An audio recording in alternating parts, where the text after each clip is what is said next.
What is going on, everyone? Happy Monday. Welcome to the Deal Lab. I'm your host and closer, Max Jimenez. Happy Monday, by the way. I know I already said that, but I want to say it again. Extremely excited for this week. We're going to start off everything, as one of the things that I like to do on Monday, right, is start everything as if I was doing a Monday morning meeting. So today, you guys are gonna get to You guys are gonna get to experience that, right?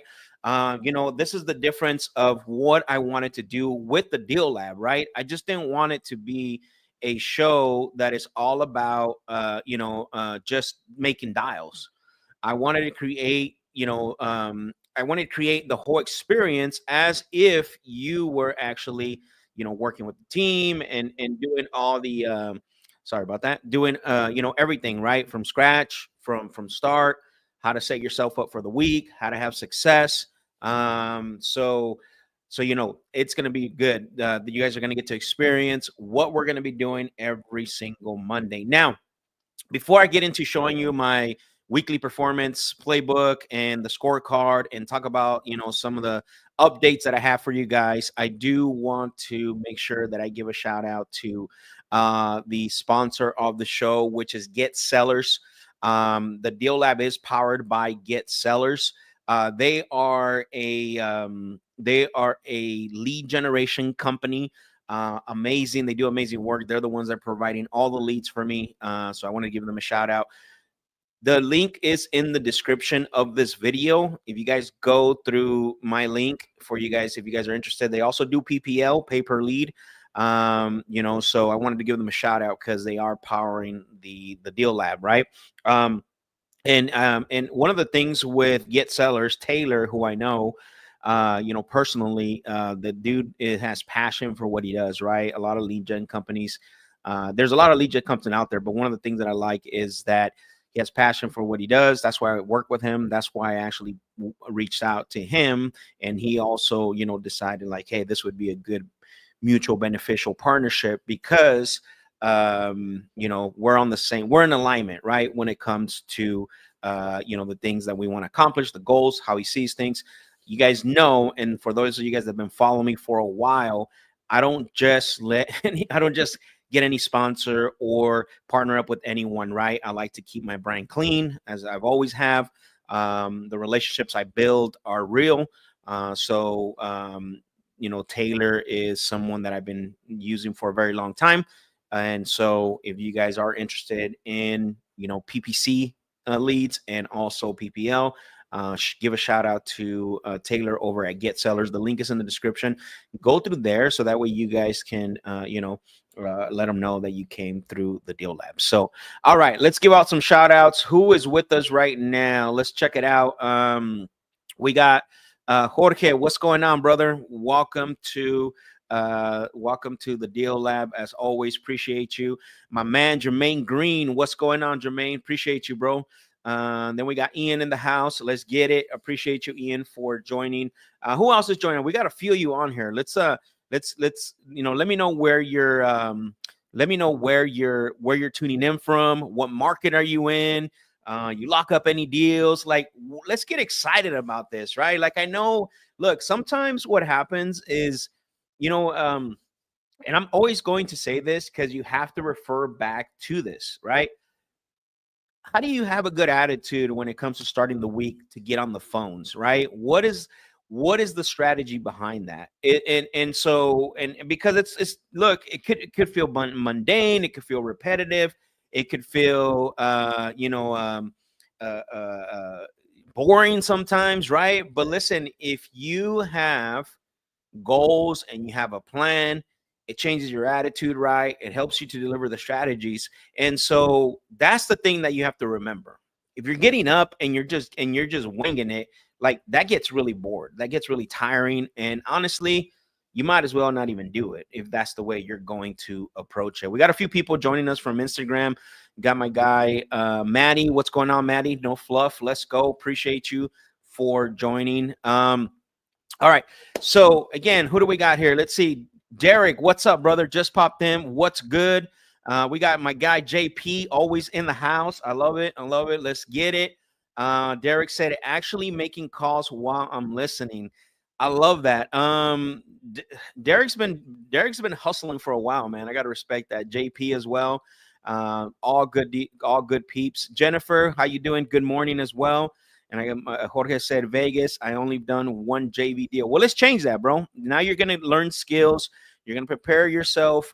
If that was last week, maybe you meant for last week. I wasn't sure because what was some of the results that you've guys gotten from last week? What was from the work that you put in? Let's talk about that because I'm going to show you right now, right? I'm going to get into the weekly performance playbook and then I'm going to show you guys my scorecard. But what are some of the results that you guys got from from taking action last week? What were some of those results? Did you guys lock up a deal? Did you set up more appointments?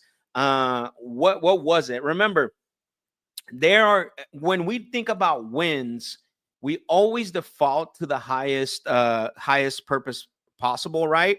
Which is what? Contracts, right? You guys think that if you don't get a contract, if you don't get a contract, right, that it's not a win. Now look, don't get me wrong, I personally believe that getting a contract is the highest win, right? That's just one piece of it. But the real win is, did you close that deal? Our industry is really funny like that. Our industry is funny. We celebrate contracts, and look, I do it too. I've done it many times, right? We celebrate contracts, but we don't celebrate wins. Shout out to Jones the Prince. What's going on, my guy? How you doing, brother? Good to see you on here. And so it's really weird, right, that we do that, but it's all good. It's part of the game. I get it. You know what I'm saying? And so you need to celebrate those small wins, not just wait until, you know what I mean? And it doesn't have to be public. Like, you don't gotta, if you're not this type of person, like, you don't have to get on social media and say, hey, I scheduled 3 appointments, or hey, I talked to 5 sellers. Like, it's good that you do that because you're showing your journey, right? Other people that are coming behind you might want to see that. So put in the chat, what were some wins? What were some things? What were some results that you got while I start putting this stuff up so I can show you, the performance playbook. And usually on Mondays, whenever we have Monday morning meetings, there's a few things that I like to do. And I want you guys to start thinking about this because I'm going to be doing this every single Monday, week in and week out. Something that you guys, what I would like to see from some of you is start thinking about what are, not just not just what I want to say. Look at your week in regards to results, in regards to your calls, but also what were some personal wins that you had? What were some professional wins that you had, right? So today, that's what I'm going to do, right? We always start off every Monday morning meeting that I've done personally and coach high level teams to do is we call this the icebreaker, right? Because it is Monday and kind of getting into business right away. Sometimes it feels a little awkward. And there's people that have had some exciting things happen to them, right? Whether it happened during the week or whether it happened over the weekend. And so one of the things that I like to do, and I've done it at every single level, is basically start with that first, right? What was a personal win for you last week? It doesn't matter. It could be anything. And what was a professional win as well, right? And so I want to start off with that. So as I'm going through this, I want you guys to start thinking about and put in the chat personal win, professional win, right? Because I think it's really important to get into that mindset to set the tone for the day, right? You have to have something that sets the tone for the day and for the week and get you going. So my guy Ian says tapping in from Fort Lauderdale. I love it. Let's go, Ian. Appreciate you, man, for actually tapping in. And so let me go ahead and bring this up really quick. And then I'm going to also bring up the scorecard. By the way, who got value last week from the lead management presentation? Drop a fire emoji or a thumbs up if you got value from the lead management presentation. Just because I want to see, because I took that video out and I isolated it and I put it on its own. But who got value out of the lead manage the pipeline management? Excuse me, not the lead management, the pipeline management. From put a thumbs up and a fire emoji if you got value out of that the high level pipeline management. If you haven't seen that, I isolated that. I took it and I put it in its own video. I highly recommend doing that, right? And I, and then what I did is for the title, I put how to manage your pipeline, right? Step by step, what your guru doesn't show you, right? Your guru skips this step, right? Because they don't know how to manage a pipeline because they're not in doing anything. So, all right, thumbs up there. Thank you, Angel. Appreciate it. Jorge says double thumbs up. Awesome. Jalen, I appreciate the fire emojis, my guy. I appreciate you for that. If you haven't seen that, go check it out. Don't see Maddie said thumbs up. I appreciate you guys for that. For giving me a thumbs up, knowing that you guys saw it and it brought value to you guys as well. So appreciate you guys for that. Let me take a look here. Let's see, who do we have? Okay, perfect. So what I'm gonna do right now is I'm gonna show you the before we get into calls or dials or anything like that. I want to show you guys the weekly performance playbook. This you can do daily. I'm gonna put this into a link, and so that way you guys can actually download it. So what's up, Steven? Appreciate you, bro. Steve Francis in the house, my guy. Appreciate you for that, brother. Thank you for dropping that fire emoji. You can do this on a daily basis. What I'm gonna do is, because there's a lot going on for me personally, right? I'm gonna be doing this on a more on a weekly basis, right? So what I'm gonna do is I created this weekly performance playbook, right? And you guys are gonna see it right now. And what I'm gonna do is put it somewhere, either screenshot it, put it on my phone, put it on my iPad, or screenshot it, have it somewhere, print it out, have it somewhere in front of me, because this is what's gonna help me to really focus on the week, right? What I need to do and what I need to focus on, so that way you guys can also uh copy me as well. Justin, I appreciate you, bro, for the thumbs up. I'm assuming you watched the video. Thank you, guys. So some of you guys, I see some of you got really good value out of it. And here I'm gonna real quick, for those of you that have not watched it, this is the video I'm talking about here really quick. I want to show it we have a few guys on here, and I'm assuming, I'm pretty sure a lot of some people that are watching have not seen the video. So what I want to do is I just want to go ahead and show it. So if you have not seen the video, this is what I'm talking about right here. Let me go ahead and share my screen really quick.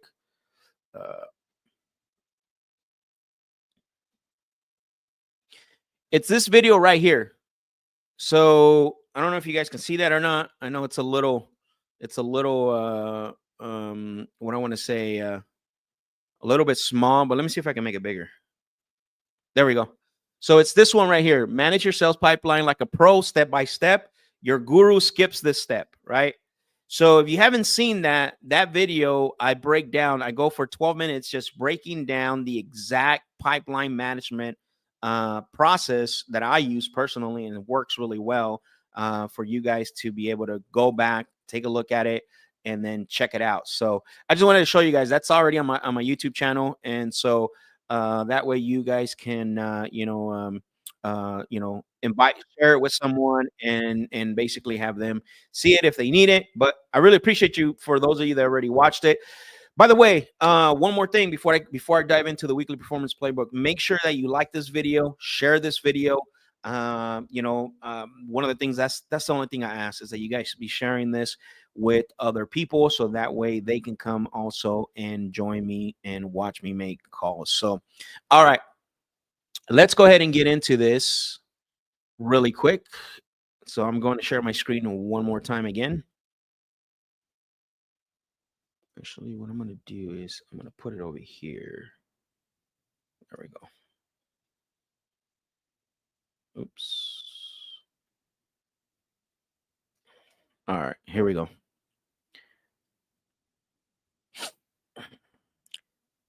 So now,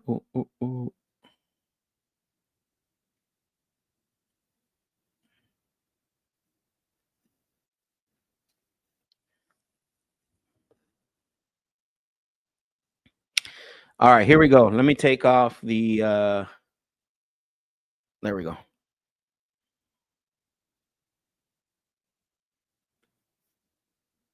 Mhm.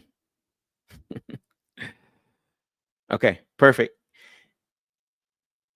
So here is the weekly performance playbook, right?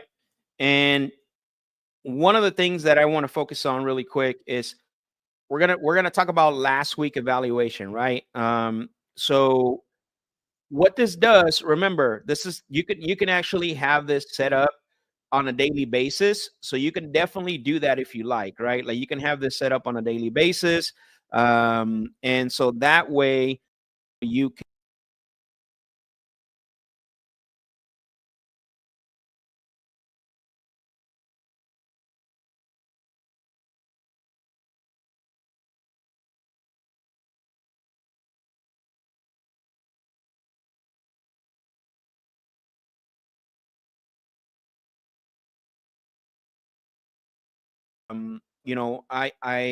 I'm a believer, right? And I share my faith constantly. You guys know that. If you follow me, you already know that. And so even though I do, I was doing morning, reading like the daily verse, but I wanted to go a little bit more deeper again in my study. So that was a personal win for me, because it's something that I gotten away from, right? So I wanted to go deeper. So now I made that goal the previous week, and so now it's been, that's a personal win for me because I've been able to, get back into it the way that I want it, that I want to, right? Professional win, launched the Deal Lab. That's a very huge professional win for me, just because, it was something that I've been wanting to do for a while.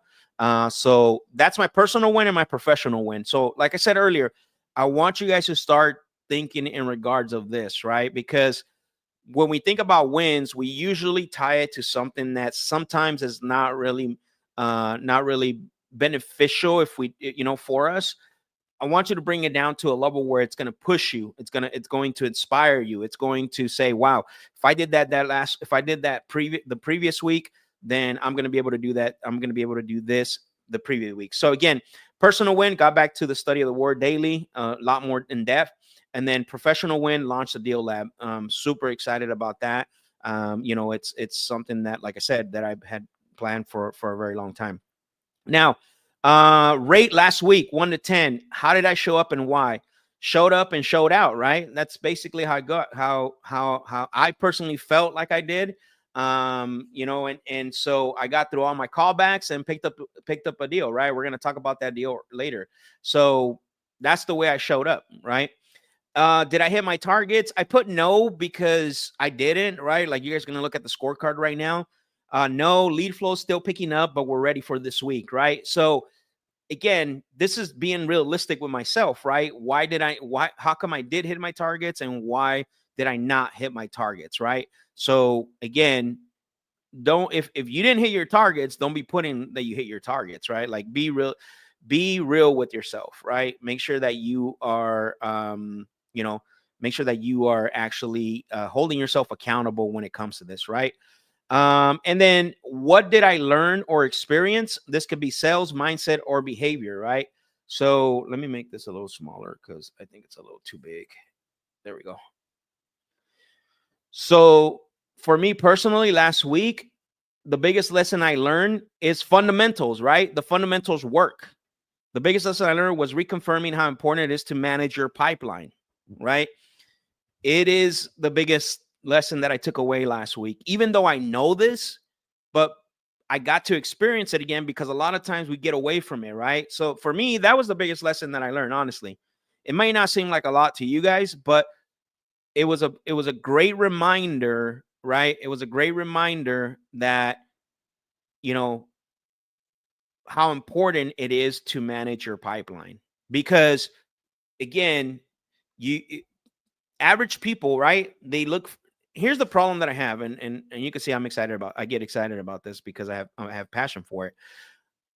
And I've seen this all across the board. I've seen this from average salespeople all the way to top performers. It doesn't ever fail, right?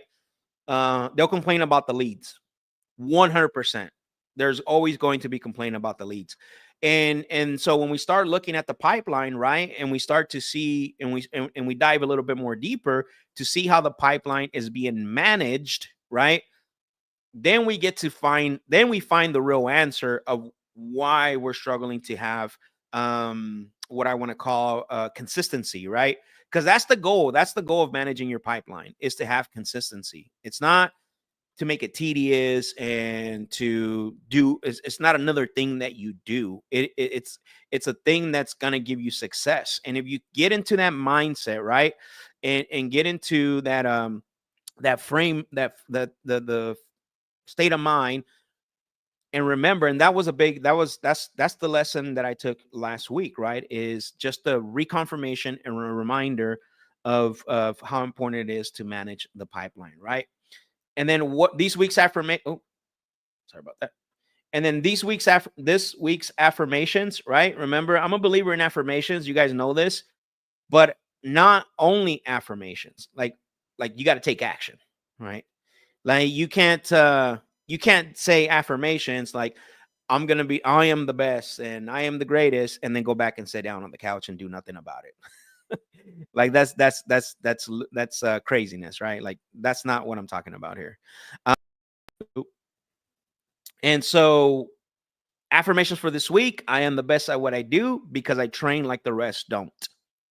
I am a deal seeking missile. I am a top performer, not because I said so, but because I prepare for it. Right. So again, this week's affirmations: I am the best at what I do because I train like the rest don't. I am a deal seeking missile. I am a top performer, not because I say so, but because I prepare for it. Right. So again, affirmations are really good. Like you should have affirmations, but you got to put the action behind it as well. Right. So let me send some fire emojis, some thumbs up inside of the chat. If you guys are getting value on this, if you guys are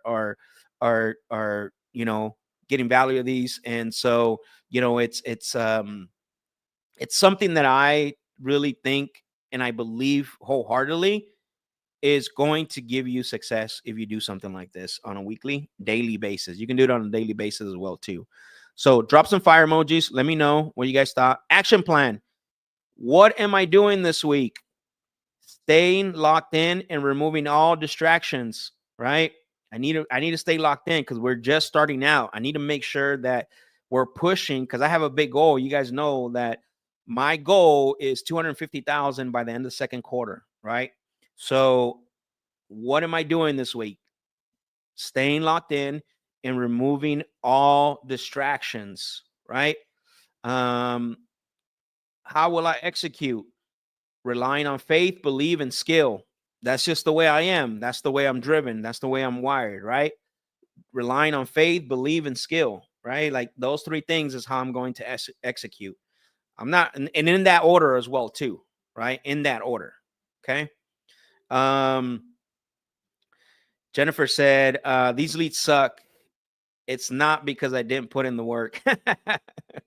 Always.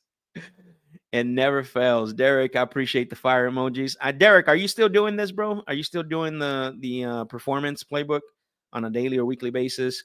Jennifer, appreciate you. Selena, appreciate you for that.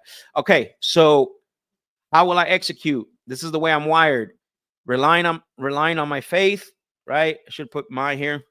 Relying on my faith, belief, and skill, right? Not in that order. Who needs to be involved or communicate with? All sellers who need my help. It's a mindset thing, right? All sellers who need my help. Okay. So again, action plan. What am I doing this week? Staying locked in and removing all distractions. How will I execute? Relying on my faith, belief, and skill, right? In that order, by the way. Who needs to be involved or communicated with? All sellers who need my help. Now, this could change next week, right? Who needs to be involved or communicated with?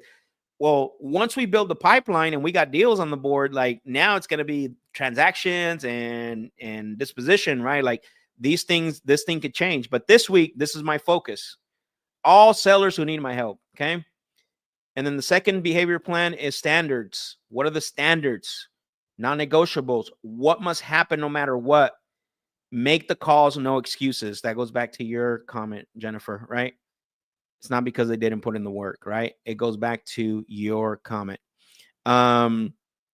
Melissa, thank you. Let's go, Max. Appreciate you on IG. Perez, appreciate you on IG. Thank you for joining me. Jorge, thank you for dropping those emojis. So again, what must happen no matter what? Make the calls, no excuses. That's the standard, no non-negotiable, right? So again, this is the performance playbook for the week. This is the weekly performance playbook. Next week, we're going to catch up and see where we're at. Now, again, you can do this on a daily basis if you like rate your day every single day. The reason why I don't do it on a daily basis because I have the scorecard, right? But you're more than welcome to. You can change it to what's the daily affirmation, yesterday's evaluation, rate yesterday. Did you hit your targets yesterday? So these are the things that you can do on a daily basis or on a weekly basis, right? It's up to you. I'm focused on a weekly basis, but this is my weekly performance playbook that I am going to be running off of. So again, I'm going to screenshot it, put it in either put it on as a or print it out. I don't know yet if I'm going to print it out, screenshot it, put it on my phone, my iPad. And then, obviously look at it, right? You got to look at this every day. It's got to be somewhere where you can look at it, because if it's not, then there's no reason or purpose for you to be doing this, right? It's just, you're just doing it just to do it. And that's what you don't want to do, right? You don't want to do this. So let's see. Drop a 1 in the chat if this is something that you want to do. Drop a 1 in the chat if this is something you want to focus on. If you believe this will help you and you want to do this, drop a 1 in the chat. I want to see who saw this and who would benefit from it. In the comment section, drop a 1 and let me see. Okay, I'm gonna let a few of you why bring up the scorecard again. Let's take a look here.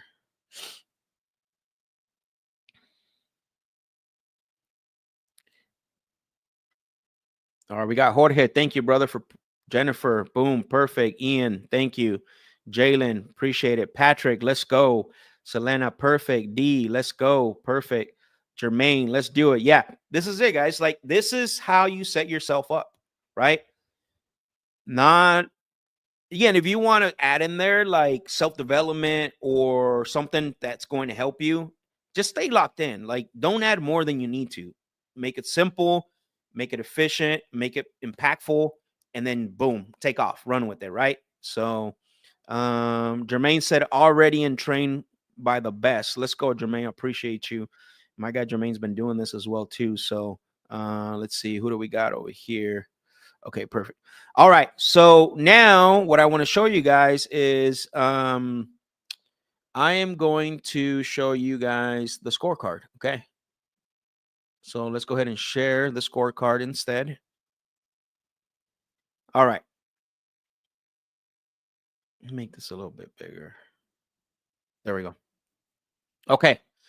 So this was last week. So remember, last week we only ended up we started making calls on Wednesday, right?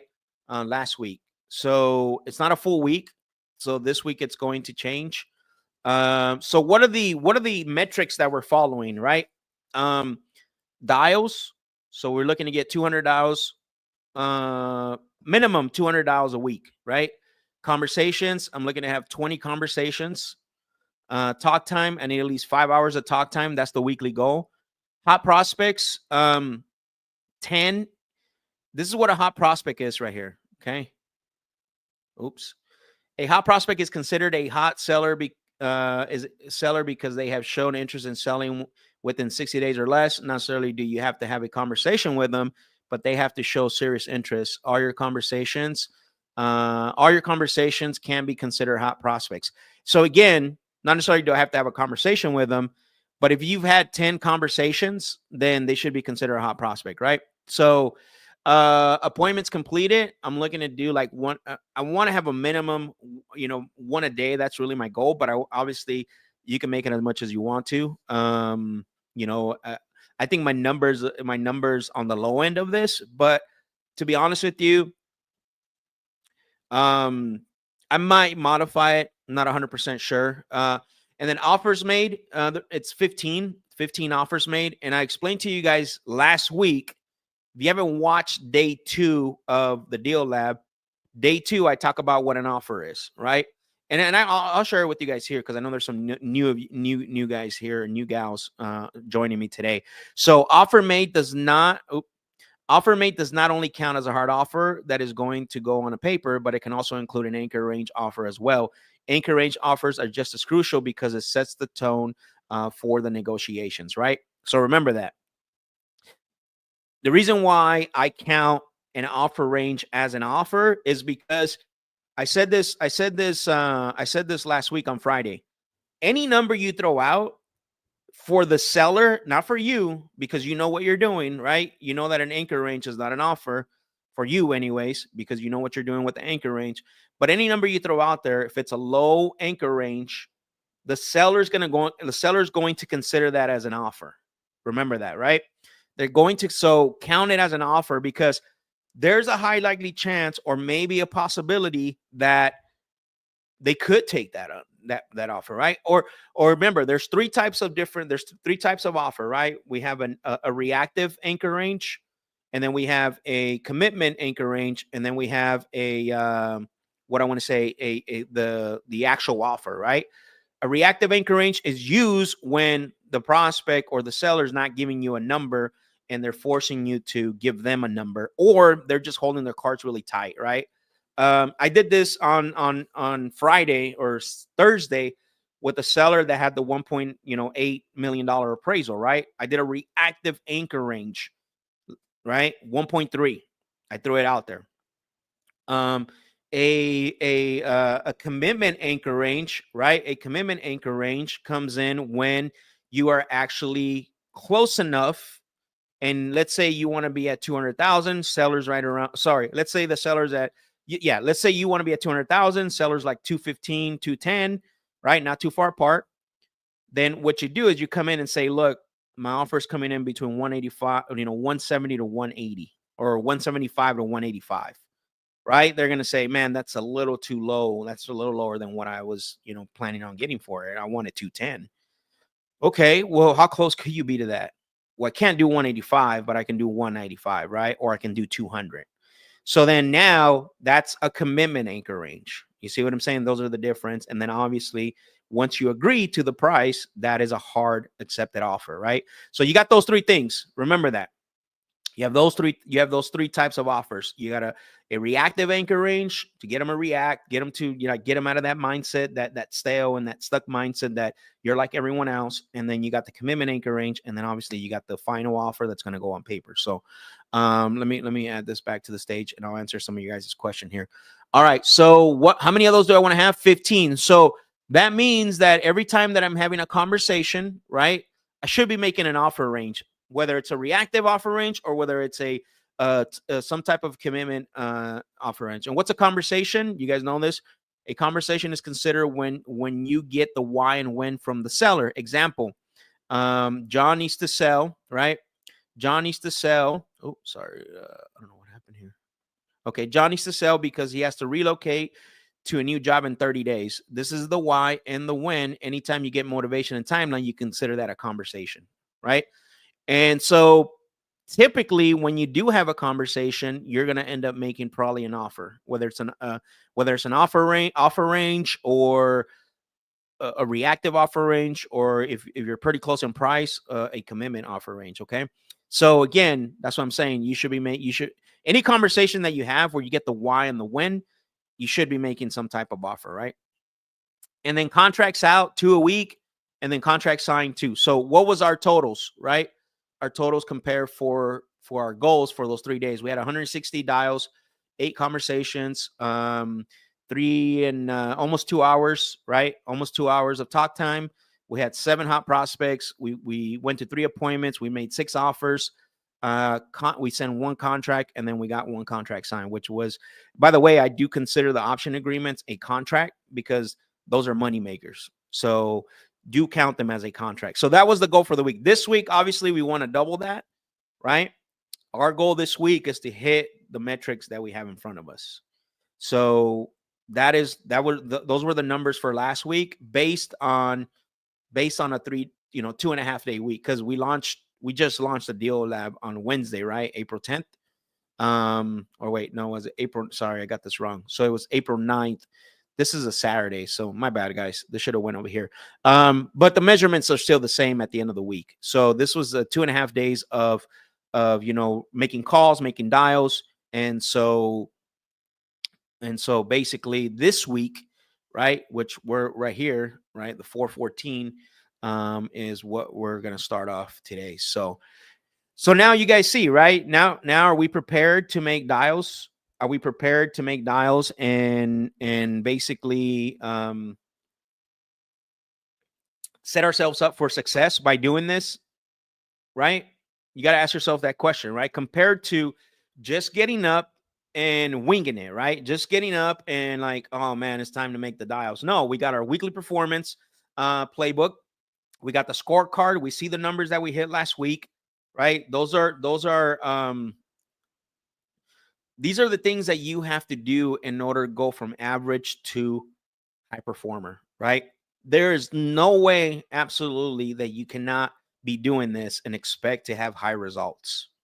I'm telling you right now, this needs to be done on a daily basis and a day in, day out, week in, week out, and then be analyzing what you're doing. Because here's the thing, right?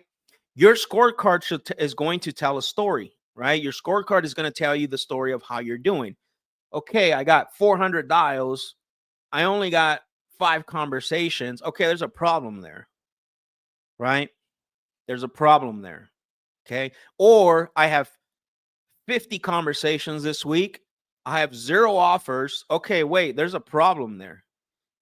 No. That's impossible. There is no way you can have 50 conversations and have 0 offers. Or I got 10 hours of talk time, no conversations, no offers, and no contract sent. Like, that's impossible. Like, wait a minute, there's something wrong there. You see what I'm saying? The tracking, your tracking system, whether it's a scorecard like this or anything else that you want to use, tells a story and directs you and gets you back in line based on the numbers that you're seeing, based on what's happening in your activity, right? Is it a lead issue? Is it a skill issue? Is it a follow-up issue? You build really great rapport. I mean, you have 20 conversations, you went to 5 appointments, you got 12 prospects out of that, but you have only 3 offers. Something's happening where, see, this is why the metric and the tracking is very important, because it tells a story about your process and your progress, right? That means that when you build really great rapport and you have a good discovery session, but when it comes to time to ask for the sale, make the offer, you end up fizzling out because you only got 3 offers. And then you're like, dang, okay, so now I got to go back and I got to listen to my calls. I don't got to listen to the whole thing because obviously I'm having conversations. Obviously I got my talk time. Obviously I'm attending appointments. But it sounds to me like I'm fizzling out when it comes to push the sale forward and get a commitment from the seller. So now you pull your recordings and guess what? You listen to that section and watch your enthusiasm get really go from really high to sort of a fizzle out kind of moment, right? And you cannot figure that out if you don't have this, right?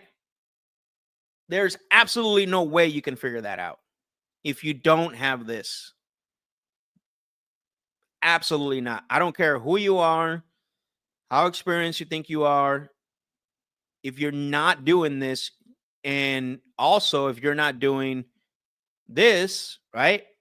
Like, you're not going to get better because you're not measuring, you're not keeping track, you're not holding yourself accountable, right? So I want to leave you with that. Make sure that you are doing this. I'm going to get some questions here because there's some really good questions. So I appreciate every single one of you guys that dropped some questions on here. So let's get to the comments here. Patrick said, where can we get a copy of the scorecard? Patrick, here's what I'll do, okay? When the show, once the show is over, I'm going to put the notes inside of the description, so you can always come back and get the link for that, okay? As well as the weekly performance playbook. Let's see. Same thing for you, Jorge. Any questions? What stood out for you guys there? There's quite a bit of you guys here, and I know that you stuck around for this section. It's very important to understand that. So, what is standing out from you for you right now when it comes to what I just showed you guys? What's standing out right now for you guys? Where you think you need to improve? What's the one area that you think you need to improve? See if I got any questions, or it looks like Instagram froze like it always does. Okay. All right, Derek says, what if you got the why and the when in a previous conversation and you follow up and they're still not ready? Is that another conversation?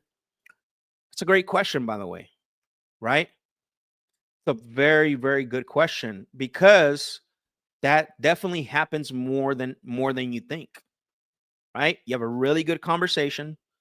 You have a really good, you build really good rapport. You discover that this is a prospect that you want to spend more time on, and then you find out, because again, there's going to be sellers that seem like prospects, but then they end up being suspects, right? So that's where you have to be careful in regards to Derek. That's the first thing, is be careful with prospects that are suspects, right? Suspects, what do? They say the right things. They make it sound like they want to do business with you. They will basically sound like a prospect, right? You have a conversation. They'll tell you their why and they'll tell you their when, right? But if their answers are not to a point where it's like they're not ready, that's the first place where I would start. First of all, is this really a prospect or a suspect? Now, there are going to be occasionally, right, prospects that have a conversation with you, and then you got to put them up on a follow-up. Every time, and again, the scorecard is for the initial conversation, but remember, sellers forget about you. So remember that, Derek. Sellers forget about you, right? This is why it's so important. Once you get a property under contract, the communication needs to be on point, right? Like, you got to stay consistent. You got to stay close to the seller. If you don't have a transaction coordinator, you got to make sure that you stay close to the seller, because they will forget about you. So if I talk to a prospect and I get their why and when, and then they're not ready to sell, and then a week later I talk to them again, well, I'm not just going to pick up where we left off. I'm going to have to probably re-engage the conversation. So what does that mean? We're going to talk about what? Their why and when again, right? Because a lot of things change. Now, if it's the next day, then obviously not, right? If it's the next day, then obviously not. Or if it's the same week, if I talk to them today and then Thursday, obviously not. So then I would not consider that another conversation. You see what I'm saying? That's when I wouldn't consider a conversation. But if it's a week later, I don't want to. I want to kind of start all over here, not from scratch. I just want to make sure that I reignite the conversation, right? Reignite the conversation, bringing up the motivation and the timeline once more, because again, that's the only thing that I use when it comes to making an offer, right? That is the ammo. That is the what I want to say, the ammunition for your solution and your offer to stick. Okay. So hopefully, Derek, that helps. Again, if it's within the same day, and if it's with the next day, or let's just say within the same week, right? If I talk to someone today and then they say, call me back Thursday, then no, I'm not going to really go through all that. But if it's longer than a week, yeah, I'm going to reignite and go through the process again, and then count it as another conversation. So, yep. Cool. You're so right. No scorecard goals or tracking KPIs. You would just be floating around. It's happened to me. I had to look back in it. 100%. That's what it is, right?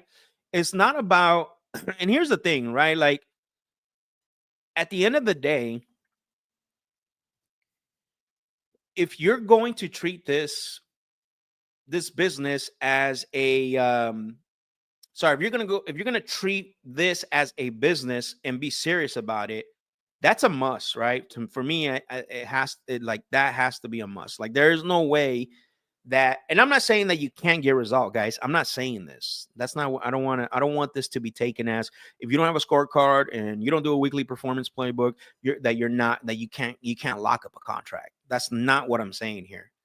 But what I am saying is that if you want to go from locking up a contract every now and then, right? Once a month or every other month to consistently maybe locking up 2 to 3 contracts every month or one a week, then you need to do this, right? You can't just wing it anymore, right?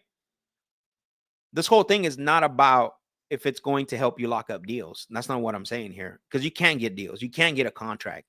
The clock, a broken clock is always right twice, right? Or it's twice, is always right twice a day, right? So it's the same thing. Yeah, you can call up sellers and get a contract, but if you want to have consistency, if you want to get better, right? If you want to pinpoint where you're having mistakes on and where you're where you're falling short on, then you do have to do this.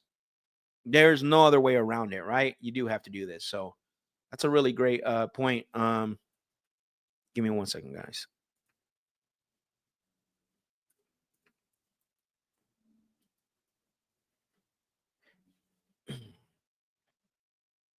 All right. So Jorge said that makes a lot of sense. Perfect. Derek, appreciate you, brother. So again, we're about 5 minutes from starting making calls. So any questions right now before I'm going to bring up the CRM? We're going to start to make some dials, make some calls. Any questions in regards to what I talked about today? Look, this is the stuff this is the stuff that's not sexy to talk about, right?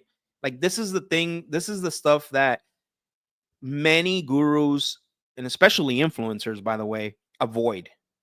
Because this stuff doesn't get people excited. It doesn't sell. But in reality, this is the stuff that gives you success, right? Consistent success.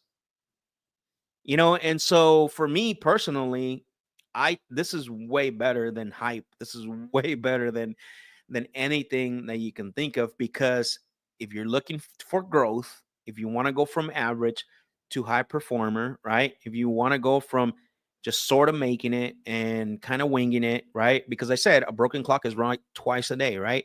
And to really have consistent, predictable results. And so this is the way you're going to be able to get that, right? Cool. All right, let me bring up the CRM.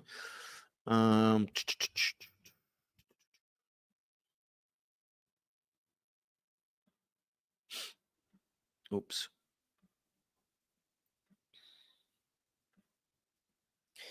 Let me know if you guys have any other questions on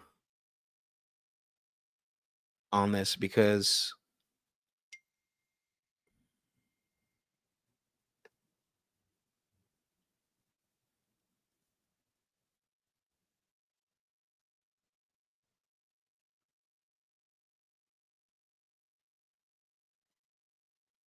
oh, by the way, guys, I forgot. This week's goal, I forgot to add it to the I did forget to add one thing, which was this week's revenue or pipeline, right? Goal to add the revenue to add the pipeline is at least 50 and on the low end, and then 75 on the high end, which means that I have to contract at least, if an average contract is, let's just say like an average deal is 15K, right? And it's probably less than that right now, actually. 12K, that means I got to get, you guys see, right, how many contracts I get it. Then that's Monday through Saturday, right, of making calls. Now it could be a lot more, but that's the goal for this week. And by the way, John ended up signing. He ended up signing the contract or the option agreement. So currently, right now, we're in the middle of getting that push. So he ended up signing Friday morning or Saturday morning, excuse me. So we got a few people out there in Florida that we are working with. So I'm hoping that we can get that deal past the finish line. So this week, that's the focus, that's the goal, right? And our lead flow is starting to pick up a little bit. That's one of the things, because we just started a brand new marketing campaign. So that way, we can, again, we can have, leads coming in and trickling in every single time. So let's see.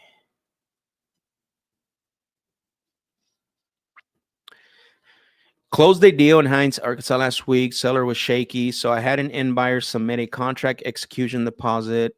instead of an EMD and instructed title to release it when receive. Can I do that on all deals? You can if the buyer's open to it, right? I do a promissory note on my contract for the EMD, right? But sometimes you're gonna run into deals where sellers need money. I'm assuming that's the case here, right? The seller needed some money. Yeah, the seller needed some money, I'm assuming. And so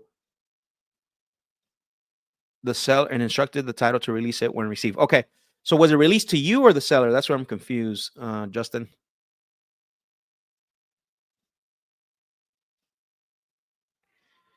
I see. Because I haven't heard about that, by the way. That's why I'm asking. So, okay, so you got the money. Got it. And then did you get out of the deal to him to buy you out?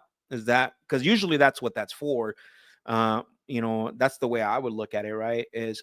Uh, and it depends. So it depends on two things. Going back to your question, I think it depends on two things: the title company and the buyer. Because not all title companies are going to feel comfortable doing this, and then not all buyers, obviously, right?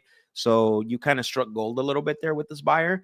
But the only thing is, my other question to you is that once you got the money released, were you out of the deal completely, or were you still in the contract? Okay, perfect. So yes, got out of the deal, was afraid seller wouldn't close, so I got my assignment early. Got it. So technically, that's in my contract. I don't have the name that you put here, but in my contract, I have the option for the buyer to pay me in escrow or out of escrow. That's the only way they earn the full rights to the agreement, right? So I have that verbiage in my assignment agreement, right? That the full contractual rights to the original purchase contract will be assigned to the assignee when they pay the assignment fee to the assignor, whether it's in escrow or outside of escrow, right? So I have both of those options, but that's really good, bro. That's a risky buyer too, as well. Like I said, it depends on two things, right? Is the title company and also the buyer. Because not all, like I said, not all title companies are going to feel comfortable doing that. But if the buyer signs off on it, then the title company is relevant at that point, right? But so then it really comes down to, I would pitch it to every buyer and see if it works, to be honest with you. And if it doesn't, just make sure that again, when you do this, just make sure that your paperwork is like airtight. You know what I'm saying? Um, that's the only thing that I would say. So that's crazy, bro. It's good for you though. All right, let's see.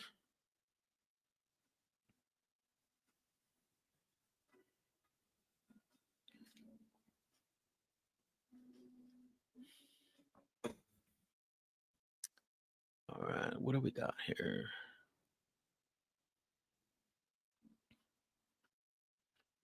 All right, so we just got a new lead this morning, actually. All right, let's see.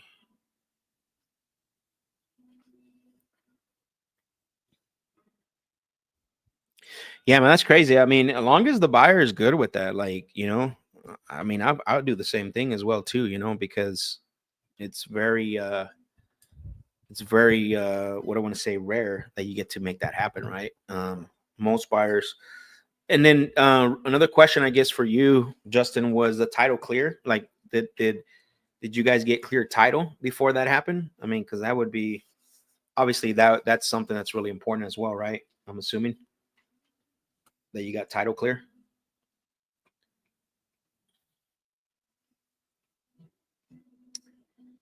So title was not clear. Holy smokes. Okay, man, that buyer really wanted the deal then, huh? Dang, that's crazy, dude. I mean, good for you, but that's crazy. Just remember that your paperwork needs to be like airtight, bro, because you don't want nothing to come back at you. So let's see. Because remember, if you look at your original purchase contract with the seller, there's I don't know if you have this verbiage, but typically all purchase contracts have this. is that seller to provide clear title to close, right? Um, so that's the only thing I would say. Like, make sure that your paperwork between you and the buyer is airtight. So, all right, let's go ahead and give Mr. Joe a call. Let's see. I'm gonna pull up.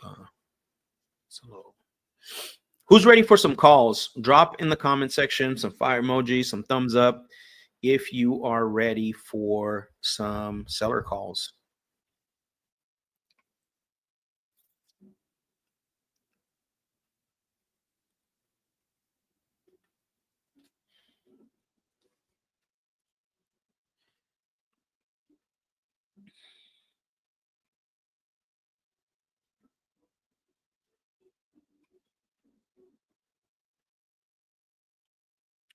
Boom. Let's go. Boom. Let's go. Let's go. Fire. Let's do it. Let's do it.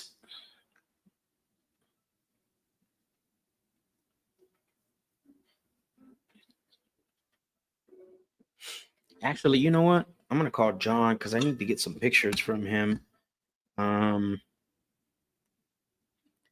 So let me go ahead and give him a call so you guys can listen how that call goes. Okay.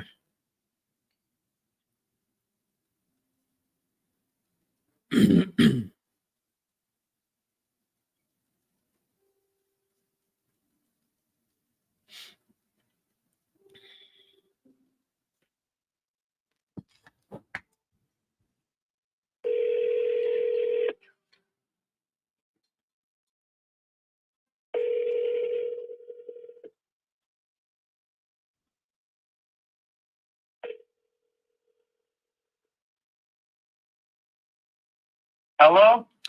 Hello, John. Yes. Hey, good morning, John. It's Max. Yes. Happy Monday, brother. I wanted to call you because obviously I'm trying to get a few buyers over to the property. And one of the things that I got asked by one of them is there any way that I can get a few pictures, John? And I know you had mentioned the last time we spoke that Yeah, when I'm going to go home early and I'll call you when I get home then. okay, perfect. Let's do that, brother, because they're waiting on me for that. Okay. All right, thank you. Thank you. Bye-bye. Yeah, no problem. Bye. All right. Let's go. First time on. Can't wait to hear. Let's see. Perfect. We got Selena. Thumbs up. Jorge, appreciate you. D, let's go. D, your first time on. Let's go. All right. Thank you for joining the stream, by the way. I appreciate you for taking the time of being on here. So thank you for that, honestly. All right. So we got that set up. I'm going to get pictures for that deal. He's very motivated. He's got to sell that thing. I think I believe he's got a mortgage that he needs to refinance. So let's call Joe and see if Joe is available.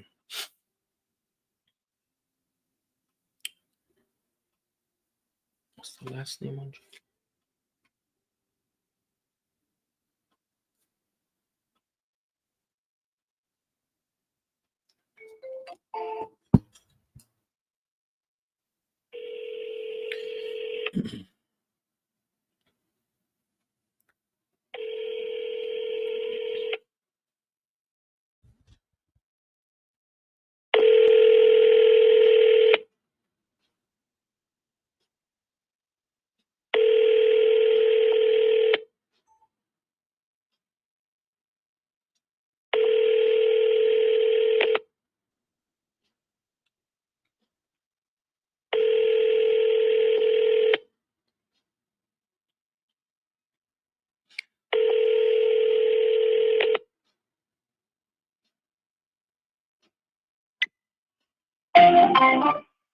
The wireless customer you are calling is not. Let's see. Call him back.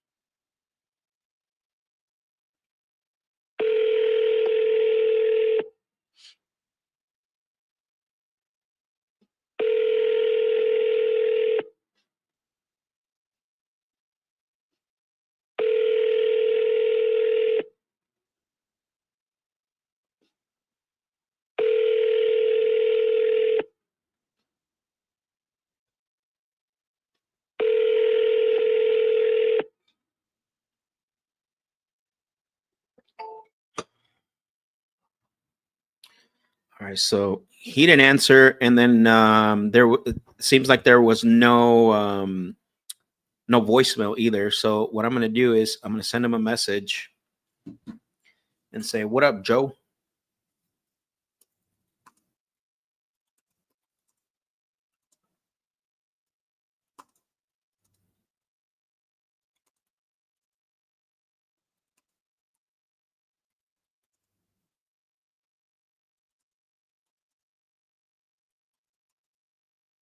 By the way, guys, one of the things really quick. So um, the system has been sending out. It's got them on a sequence, but I like to send out a manual message just to make it sound a little bit different, right?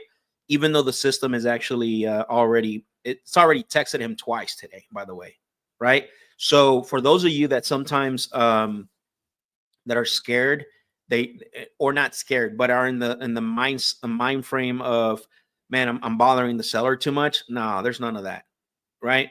Like if they said they wanted to sell, and especially with PPC and PPL, they filled out a form. So the system's already texted them twice, and I just called them back to back, and then now I'm about to send them another text message, right? That's what I considered one attempt right there, right? Minimum 2 back to back, right? Dial, and then a text message. And I'm going to tell you guys right now where he's going to go in my pipeline right now.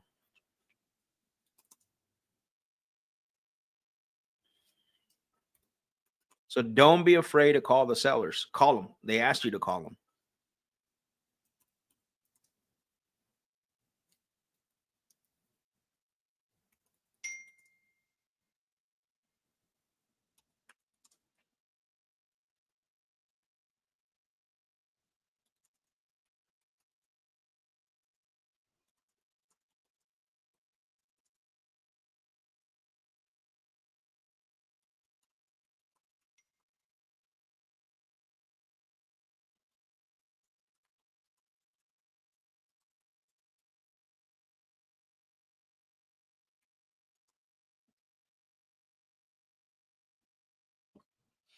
All right.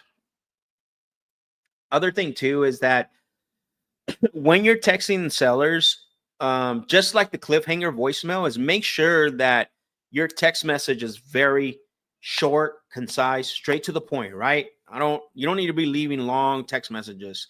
Like mine just says, "Hello, Joe, it's Max. I got your inquiry about selling the property on Fulton Road. If you were me calling you about this, when would you do that?" That's it. Not, "I like to make you a cash offer," or, "Hey, it's Max with Big Dog Home Buyers, blah, blah, blah, blah, blah, blah, blah, blah." Like, people don't care about that. You know what I mean? They don't care about that. Right away, they're going to clump you with everyone else. So be a little bit different, right? Stand out. My text is and this one's a little longer than I normally would send out, right? But because they already been hit twice by the system, this is just confirming, right? This is just me more letting them know, like, we got your inquiry. So we need to talk to you, right? So just don't get caught up in sending long, long messages. Justin, you like that one, huh? Big Dog LLC, baby. Big Dog Home Buyers LLC. Dude, you see this all the time, right? I'm with Big Dog Home Buyers, and we buy 30 properties a month. And like, bro, sellers don't care about that. You know what I'm saying? Like, they don't. I'm telling you right now. The only time is when you have a seller that's kind of, that doesn't trust, and that's a little leery on who you are. Then you have to basically show, that you got to talk about who you are. So okay, now he came in as a new lead this morning, right? So now what I'm going to do is I'm going to disposition him into my pipeline, or into the opportunity as an attempted contact, right? And so all I'm doing is I'm putting in the notes that I called and no pickup, right? Called, no answer. That's it. And I moved them over to attempted contact. So that's one attempted contact.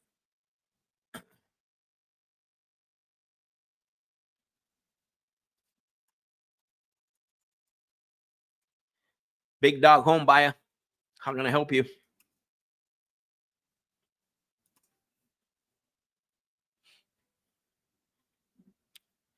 All right, so let's go to the pipeline really quick. I will show it to you guys, but it's got the names and addresses. And I'm not saying that you guys that are on, but man, there's just some sneaky people out there. Oh man. Okay, let's see. Rafiq. I gotta put him on he's a hot lead, so I'm leaving him there. Let's see. Joe. Actually, Joe messaged me. Let's see. Let's give Joe a call. Oh wait, that's who I just talked to, duh.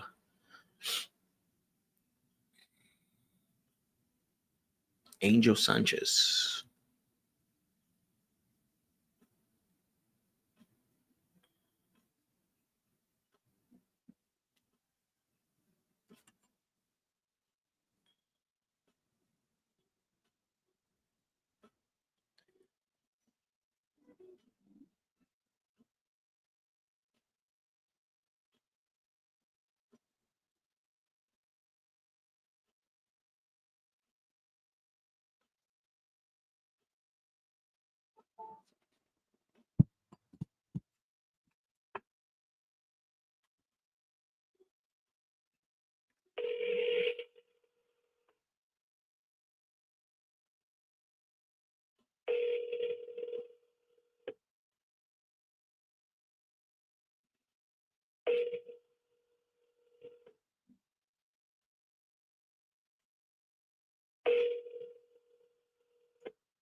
Please leave your message for. Call him right back.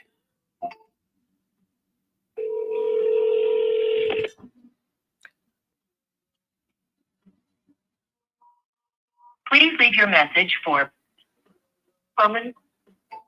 All right, so I'm gonna send Angel the same message I sent Joe. Even though he was in my pipeline already, I hadn't sent him that message, that text message.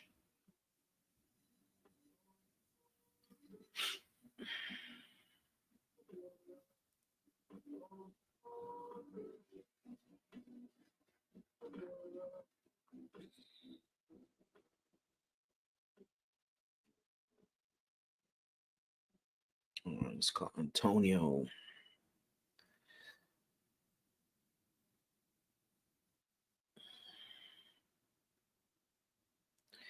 And for the, you're blocked.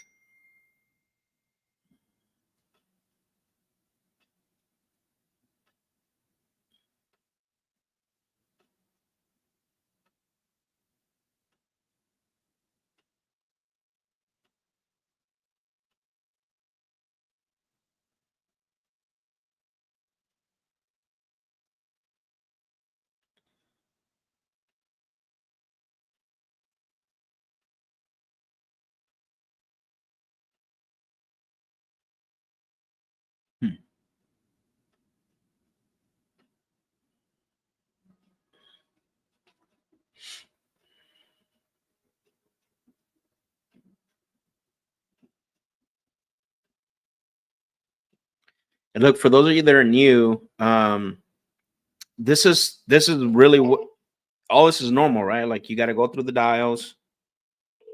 Your call has been forwarded to voice. I go through the same thing as you guys, right?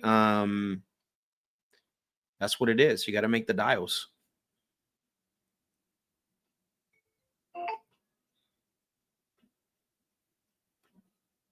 Your call has been forwarded to voicemail. The person you're. All right, so no answer from Antonio. So let me go ahead and send him the same message.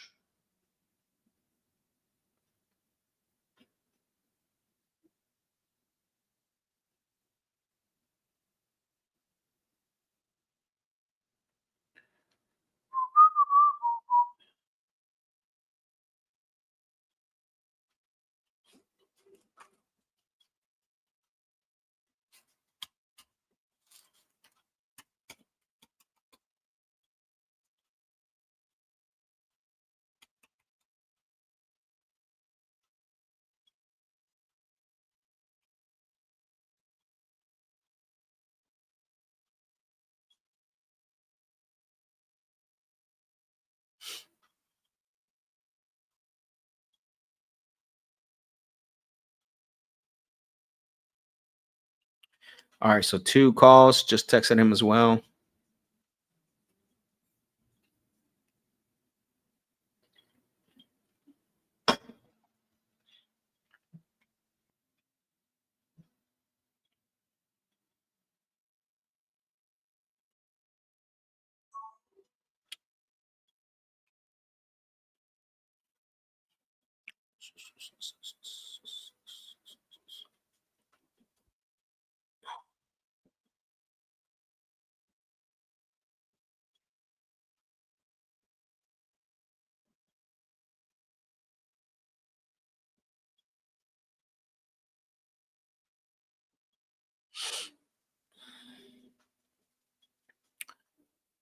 Okay, I'll reply to text to this seller. They want to talk, but they're at work. Oh, Tim, thank you for the message.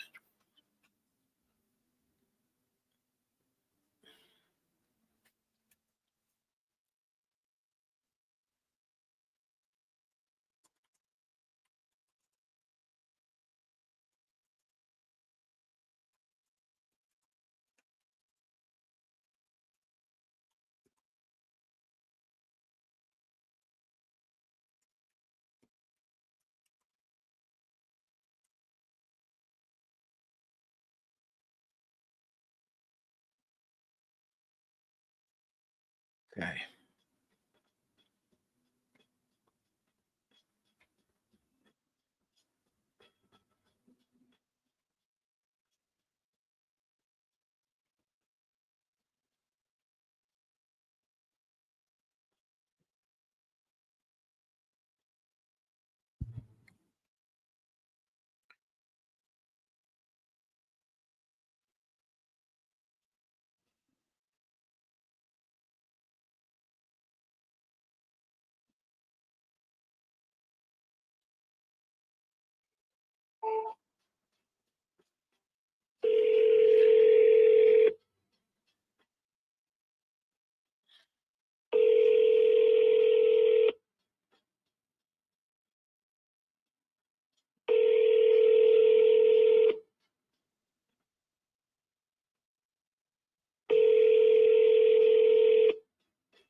Your call has been forwarded to an. Sarah, I know you want to answer.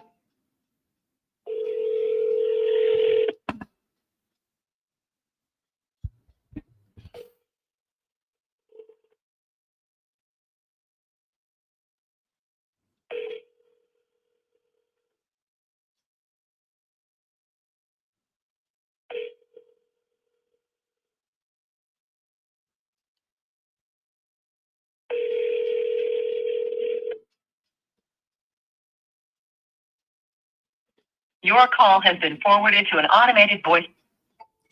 Okay, so no answer. I'm going to send her the same message.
All right, let's see.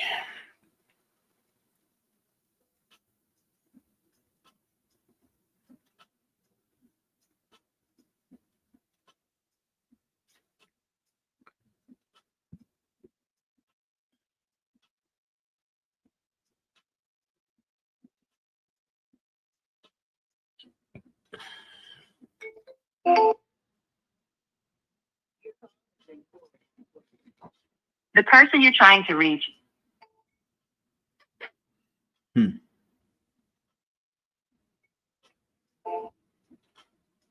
Your call has been forwarded to voicemail. The person you're That's kind trying of to weird. Usually that tells me that the when it doesn't ring, either the phone's off or they actually block the number. Let me see.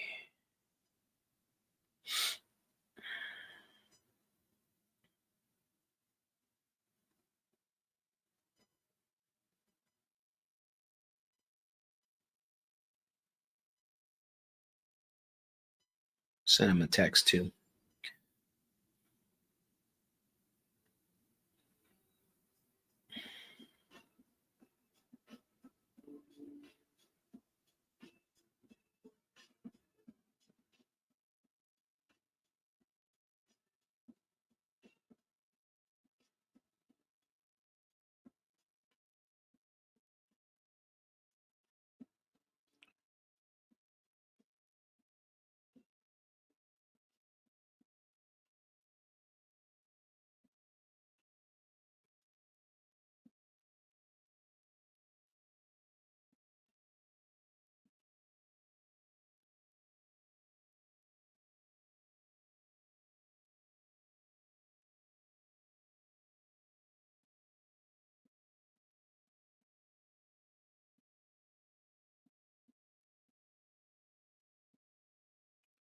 Okay.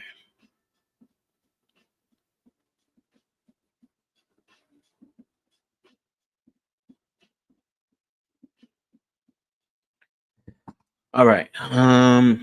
Let's see.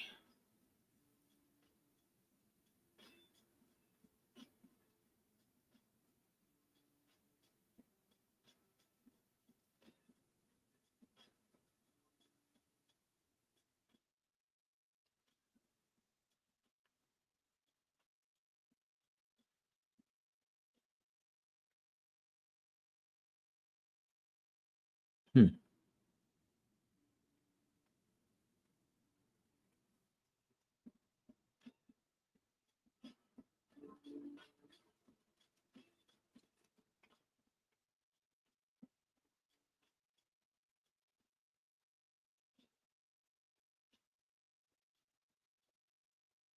All right. Let's call this guy.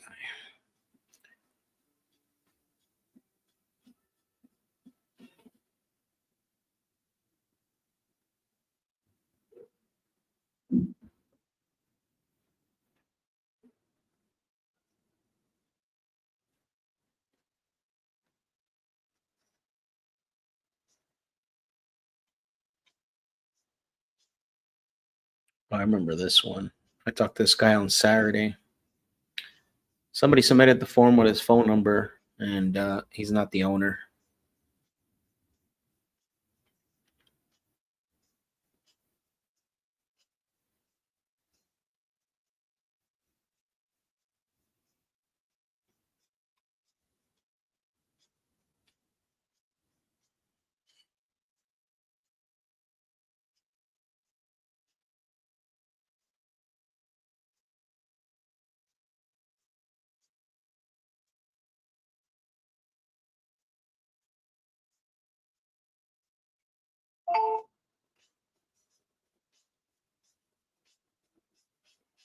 Hey, this is Holly. Sorry, missed your call. Please leave me a message and I'll get.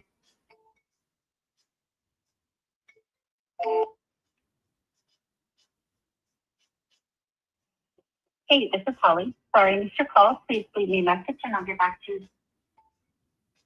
Interesting. Okay. Let's see.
The person you're trying to reach is not available.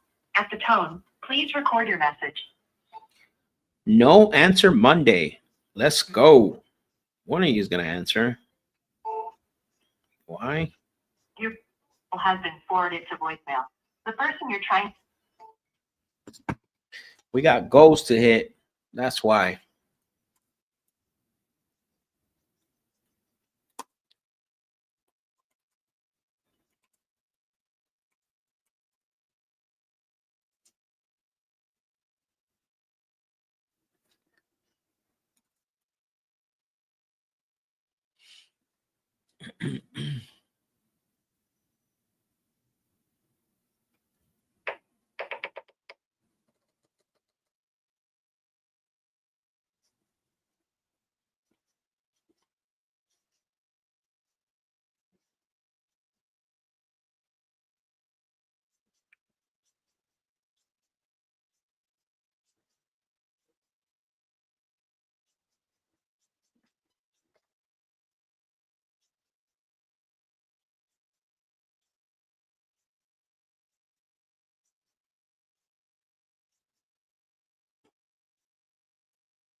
What's your position when an agent submits a property and it's listed? Are those deals ever profitable? I usually ignore those leads.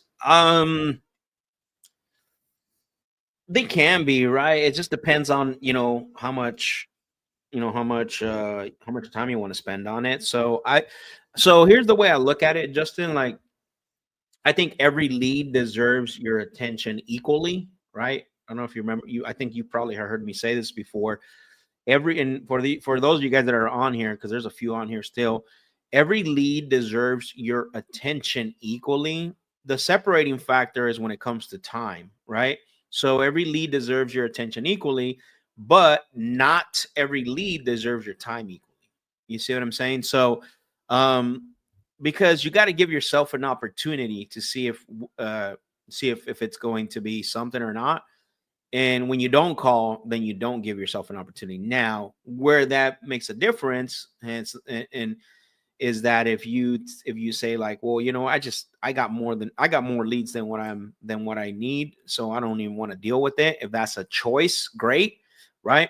But if it's, if you're not getting, a lot of leads coming in, then I would just give them a call and see what's up and disqualify them if they're not, I don't, you know what I mean? That's kind of the way I would go. So every lead deserves your attention equally, but not your time equally.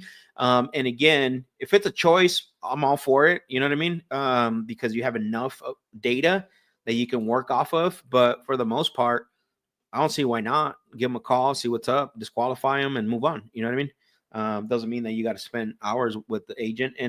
And so I will say this: a lot of times that they're not profitable. You know what I mean? Nothing ever happens because there is a third party person involved, right? And that's why I've had people ask me the question. And I'm gonna go a little further on this. I've had people ask me the question is, what do you prefer, direct to seller, direct to agent? And honestly, like first of all, I'm going to say this. I've never done direct to agent. Everything's been direct to seller. And I don't think I would ever do direct to agent. And the only reason why is because you have somebody that's in the middle. You have a middleman, right? That's dictating what message gets to the seller, right? Versus direct to seller. Now it's just you and the actual owner, the decision maker, quote unquote, where direct to agent, right? Like if you're calling agents, I'm not saying that's what you're doing here. I'm just making the point of how it can be sometimes unfruitful to work with agents, because not every agent understands what we do. So you have to go through a lot. I believe you got to go through a lot more agents than you actually have to do sellers. Now, the only good thing with agents, if you find that one good one, which is very, very, very limited, right? They can continue to bring you deals, but again, it takes a lot to find that one good agent. So again, it just depends, bro. If it's a choice, awesome, because you got enough leads, great. Don't avoid it. But I think every lead deserves should deserve the attention equally. Disqualify it, shouldn't deserve your time equally, and then you just move on from there. Oh shoot, forgot to disposition Taylor that I just called to attempted contact.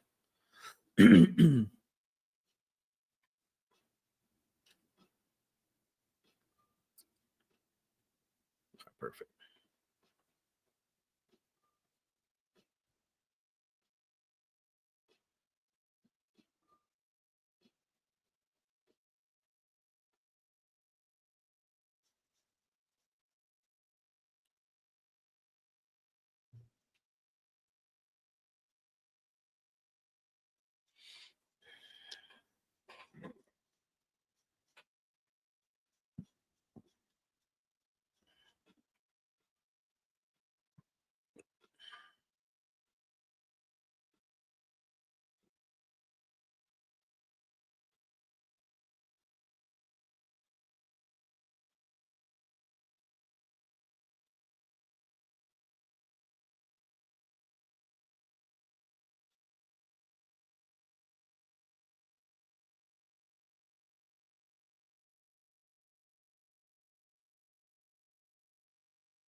Your call has been forwarded.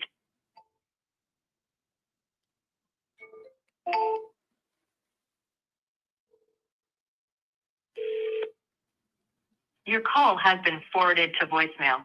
The person you're trying to reach is not. Look here, man.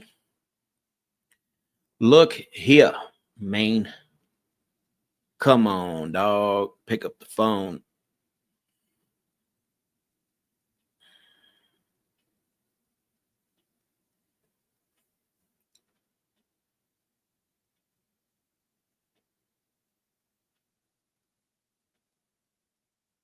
Not selling.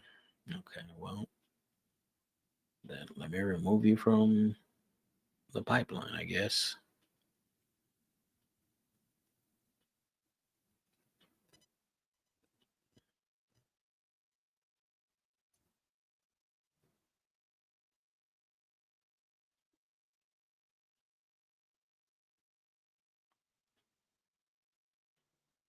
Let's see.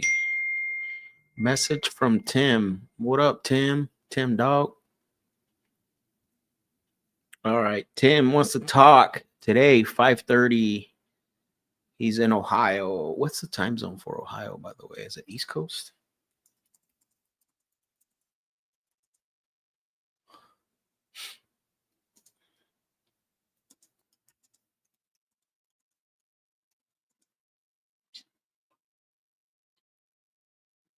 Yeah, East Coast. Okay. So 5:30, that would be 2:30 my time. So I got to put it on the calendar.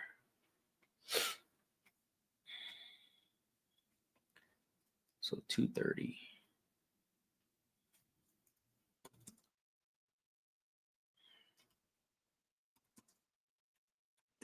So this will be after the live, but look, I'm still calling him. At the end of the day, he wants to sell and I want to buy.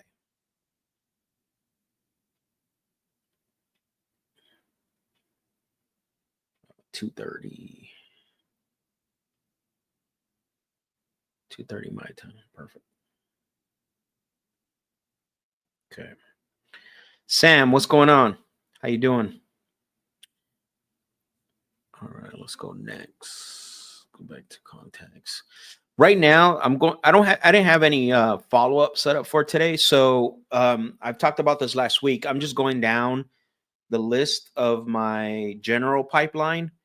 But one of the goals is, like I said last week, is for me is I need to get my appointment book pipeline filled, right? So right now we have 3, but they're not happening like right away. So this last week and this week, I figured it was going to be somewhat of a buildup. Even though if we do talk to people, right, things do happen. But right now the goal is to get this get the appointment booked and the hot lead pipeline filled up, right?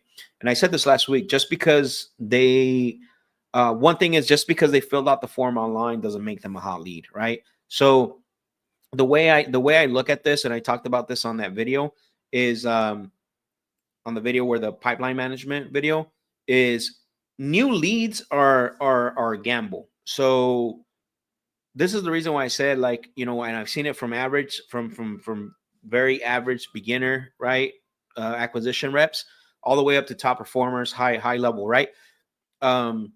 They go after the new lead as soon as it comes in, instead of building their pipeline with appointments book and hot leads. Those are always going to be a lot more better, a lot better, because the new leads are just new opportunities that coming in for you. The appointments book pipeline, you've already had some type of contact along with the hot lead or due diligence. So those 2 pipelines need to be stacked, right? And I talked about this last week. I'm not going to go through this whole thing all over again, but that's how you should be measuring new leads. Everybody gets excited about them. Yay, awesome. Get on the phone. Oh man, he don't want to sell. He just wasted my time, right? New lead comes in again. We get all excited. Oh yeah, I talked to him. He's not for real. Oh, bloop, right? So that's why the appointments book and the hot lead due diligence side, a pipeline, is where you need to be focusing on building, right? Just because new leads are just, it's a new opportunity. It's not it could be a shot in the dark, right? For the most part, anyways.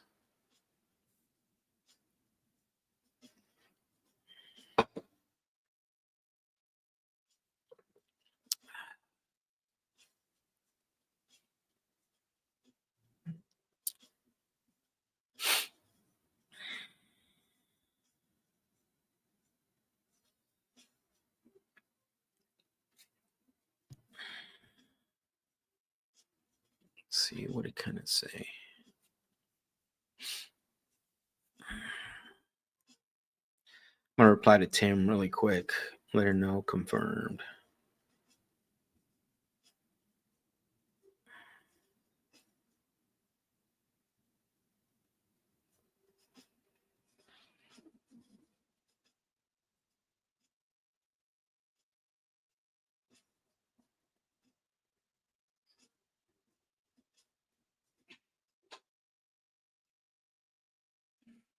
All right, Kenneth, Mr. Kenneth, would you like to sell your property, Kenneth? I think you do. Let me call you.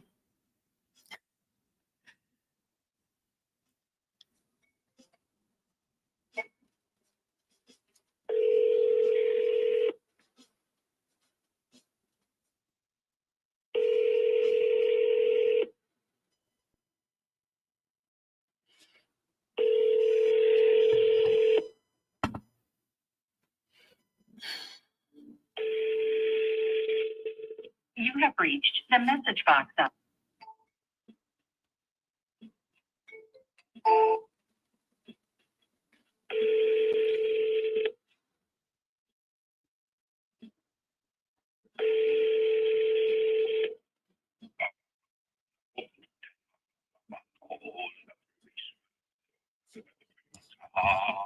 Sí, bueno.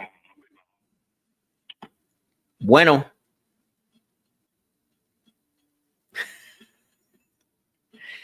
Bueno.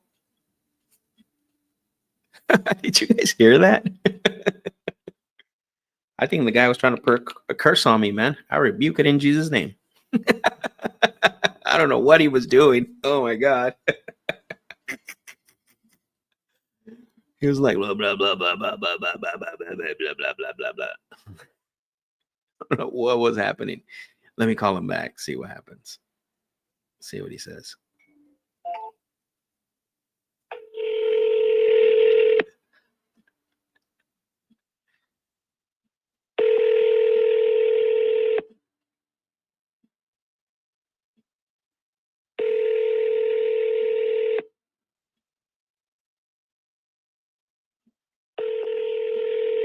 You have reached the message box of 1-5. Yeah, this guy so funny, man. I was like, what are you doing, dude?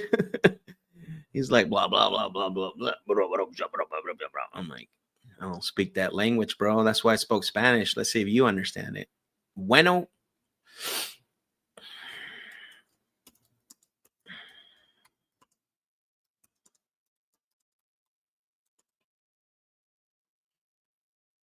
This guy a trip. That's crazy.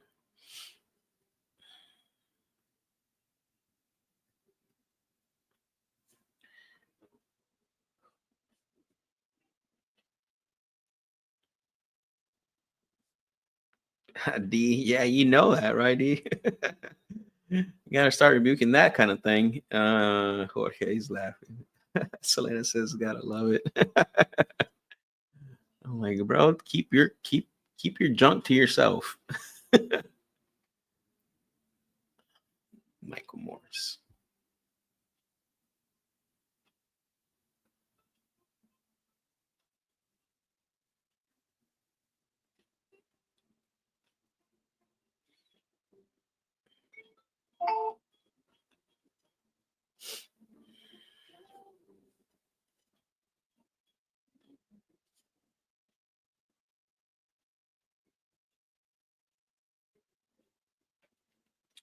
Okay, I already spoke to this guy. He told me that he was not interested in selling. So let me go ahead and disposition him. Oops.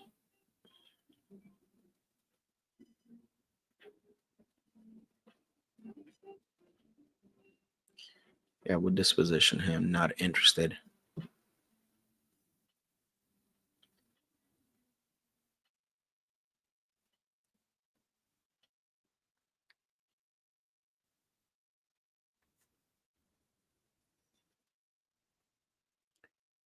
Daniels. Okay, so then 6 weeks.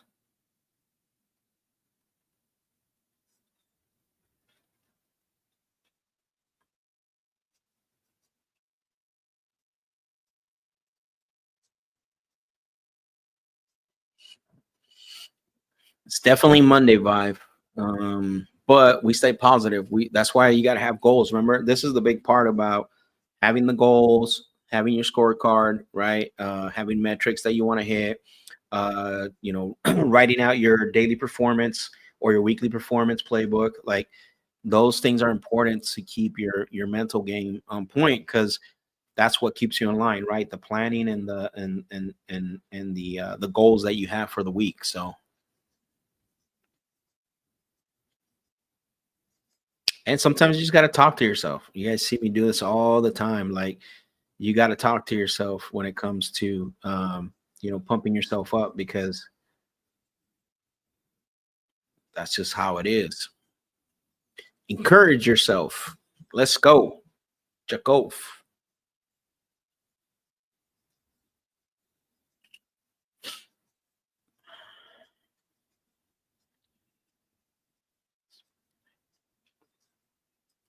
Okay, Nathan.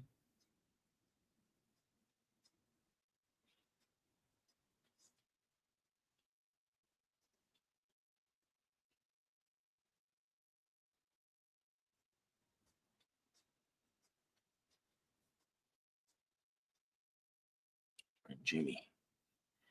Wait, did I talk to Jimmy already? No.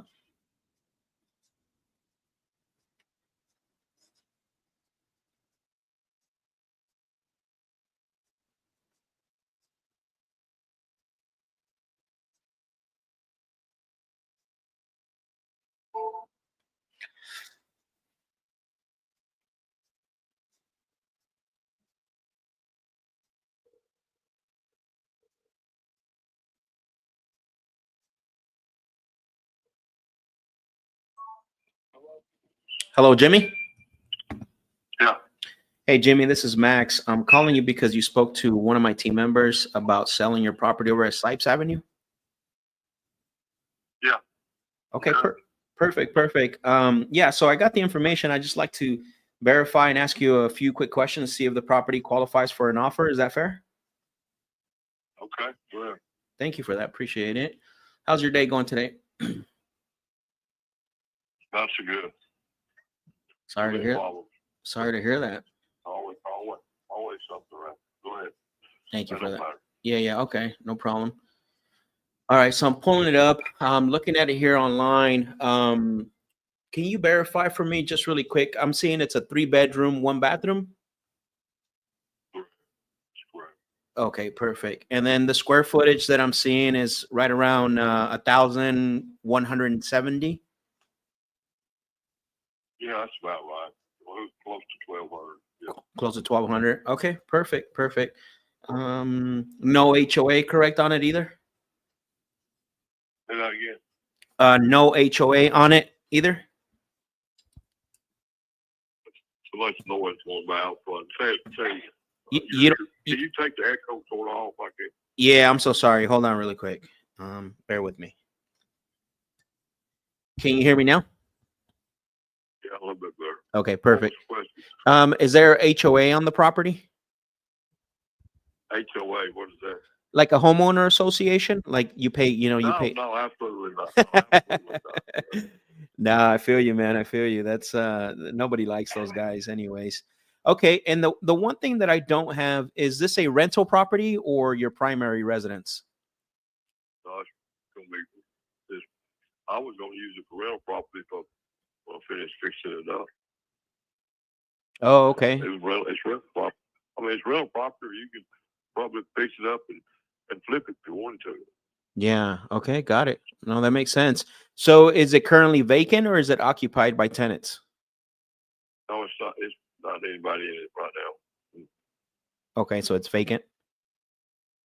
Yeah. Oh, got it.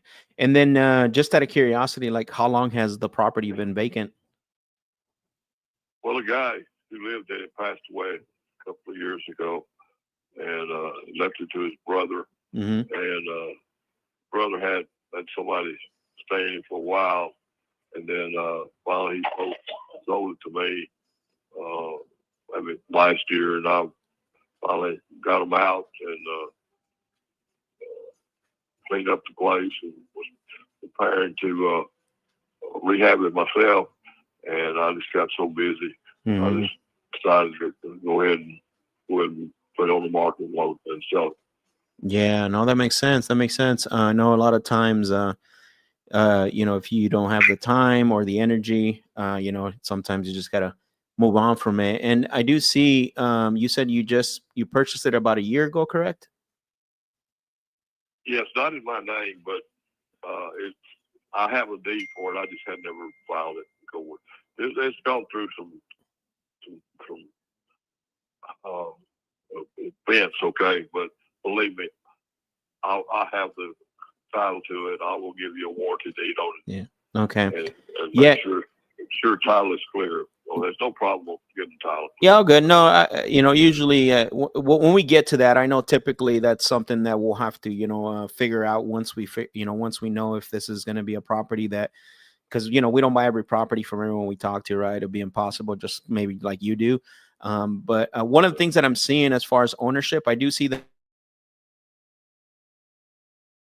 That's old. Oh, that's old? Oh, okay. They bought it.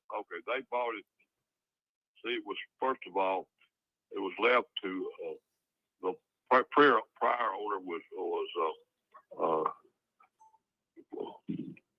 James F. Warner, who was a brother of the prior owner. What's his first name? John Warner. Okay, Mm-hmm. John left it in his will to James. James owned the property. Yeah. The city of Memphis started doing tax sales and didn't notify anybody about it. Well, it really was sort of empty at that time. No mailbox up or anything. Nobody knew about it. So it went through a tax sale in last December, I think November or in the fall of last year.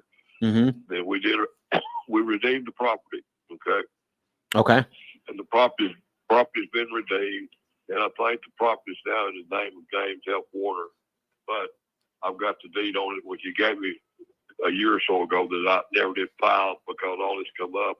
So I wanted to get it straightened out before I file the deed in my name. Yeah, Okay? yeah, that makes sense. So all of it, that's why I say that there's not going to be any issue with the ownership of the property. Okay. Now I believe you. I just, obviously typically we go through the title or, attorney, the title of the attorney's office. Yeah. That information you have was probably December of last year, but the rest Got of it. the office, Okay. there's transfer court's office has already sent the title to the property back to the registrar's office. It just hadn't been updated on your records. Okay. So Yeah. if you went right now and looked up the property on the registrar's office in Shelby County, it will show that it's in James F. To me where I'm sitting right now. Perfect. I just Then had to take that's it out there. no, that's perfect. That's basically all I need to know, Jimmy. I know that once we get the property over to, the title company will handle all that. It'll come out straight. It'll come out right. Got it. There's no problem. Okay.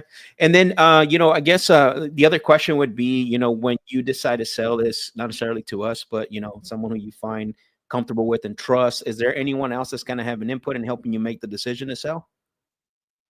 No. Okay. So not even someone you want to run an offer by just to make sure?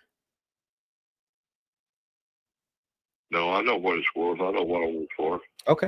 What Yeah. I'll take for it. No, totally fair. I only ask that because whenever, obviously someone's making a decision this big, there's often someone else that, whose input they at least want to hear. So I just want to make sure that, there's no one else involved. We make a deal. We got a deal. I love it. Straight up, straightforward. It's always good to, talk to someone like that. And so just out of curiosity, I know you said about a year ago, is that how long you've owned it? Is that when you bought it from the tax sale about almost a year ago? I actually had the deed on it, my name, before the tax sale. Mm-hmm. The guy Jim Warner worked for me. Okay. I wasn't no hurry. I wasn't no hurry to do it. So I think it's dated June of 2023, I believe is what it is, or 20. Yeah, I believe that's what, I don't know, either June of 2023 or June of 20. Yes, that's what it is, the June of 2023. That's when it's dated, the deed is he gave to me. Mm-hmm. Well, I could probably do a new deed to file it and everything. I don't know, I may or may not, because I could get a capital gains tax on my property by using that deed that he gave me back in 23. Okay. Got it. Okay. And then what have you tried recently to, get the property sold? There's people. Well, I thought I had it sold, but I guess they backed out. They backed out? They're trying to back out. Okay. Mm-hmm. They don't know what they're talking about. I had two properties I'm gonna sell them for one price, and they sent me a text said they couldn't get title insurance on this other property. Mm-hmm. I bought it at a tax sale about 2 years ago. Yeah. At a tax sale, and I said they couldn't get title insurance on it. And I've said that's crazy because I have the title on it for 2 years. And the redemption period of time has been up for almost 2 years, and they haven't responded to my thing. I told them, if you don't want the property, just send me my earnest money that you put up or don't put up, and I'll sell it to somebody else. And I haven't heard back from them. But if somebody wants to buy it, I'll send them a notice that I accept your cancellation of the order and go on from there. So I don't know what they're going to do. I'm not worried about it. If you want to buy the property and we reach an agreement, then I'll take care of that. Okay. So, no, perfect. I appreciate you sharing that with me. It sounds to me like there's another. Did you fill out or sign a purchase agreement with them, or they just made you a verbal offer? No, we signed an agreement. Have they sent you a cancellation notice? No. Well, they texted me that. Oh, They okay. text me. They're Right. they're individuals. They say they got some partner or something like that they reported to. So I don't know. Evidently, that they don't know what they're doing. They're moving down here from Colorado and we're buying some property down here in Memphis when they come down here. So Interesting. I don't know where they were bogus or what. I don't really know. I Yeah. just got. Okay, I see. If they want, I'll give them earnest money out of them. Yeah. No, that makes sense. Okay. But And then what would as far as when it comes to selling, have you thought about are you looking for more like the convenience route, or are you leaning towards the traditional route listed on the market? I don't know what you mean by that. Yeah, like are you wanting to just be done with it, more convenience, or are you willing to go on the market and list it with an agent or anything like that, or are you just looking to not do that? I haven't listened. I haven't decided on that. I mean, I'm trying to sell it to anybody. We work a deal. I'll sell it to anybody who wants to buy it without going through an agent. I mean, I don't have to go through an agent anyway. Hell, I'm an attorney. I know how to sell real estate. Yeah, of Put course. up a sign in front of it. Okay. Put up a sign in front of it. Say for sale. Call me. I've got one property I'm handling for the state has done the same thing. I bet you I got 100 calls on this piece of property for this estate. Mm-hmm. So I mean, I don't need somebody to sell it for me. Yeah. If No, you that want makes to sense. buy it and sell it to somebody else, that's fine with me. I don't care. Yeah, okay. No problem. Now, I do have just a few more questions and we'll be done here. In regards to the property condition, I mean, you do flips. If I wanted to take that property and make it, 2025 standards, just ballpark out of curiosity, like what would it take to make that happen? I could do it for less than $20,000. Probably 15 to 18,000, because I know people who can do the kind of work that needs to be done on it. Mm-hmm. If you bought it, you'd probably have to pay more than 20.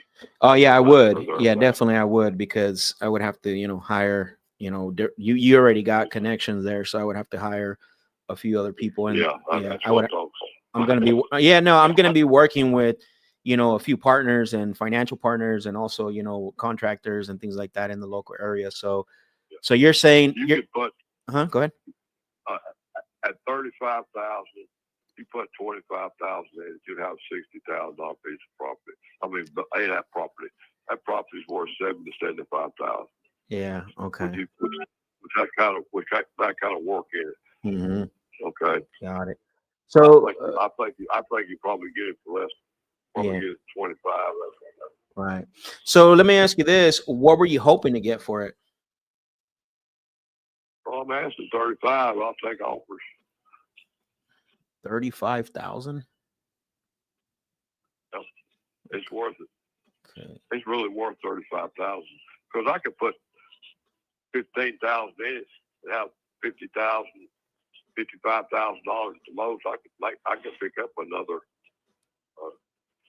10 or 15,000 on selling the property. Yeah. Let me see here. I'm assuming you wouldn't look at any of the offers besides that 35,000. That's what I'm asking. I don't ever give you my best. No, I know. You don't either. Yeah, I get it. I'm just looking right now at the area. What about I know that you were planning on fixing it, so you haven't done. It sounds to me like you haven't done any of the work yet. Would I have to be replaced, like the AC unit and the roof on it? Yep. Okay. Perfect. And then how about, is there any foundation issues to the property? I don't think there's any foundation issues per se. There's a couple of windows I think need to be replaced, and of course the siding. It could be, some of it could be, if you can match it, you can replace it. In the back, you can't see it from the front, but it's got some, you could either re-side it or just repair the metal siding on it. Mm-hmm. In the back. Okay, got it.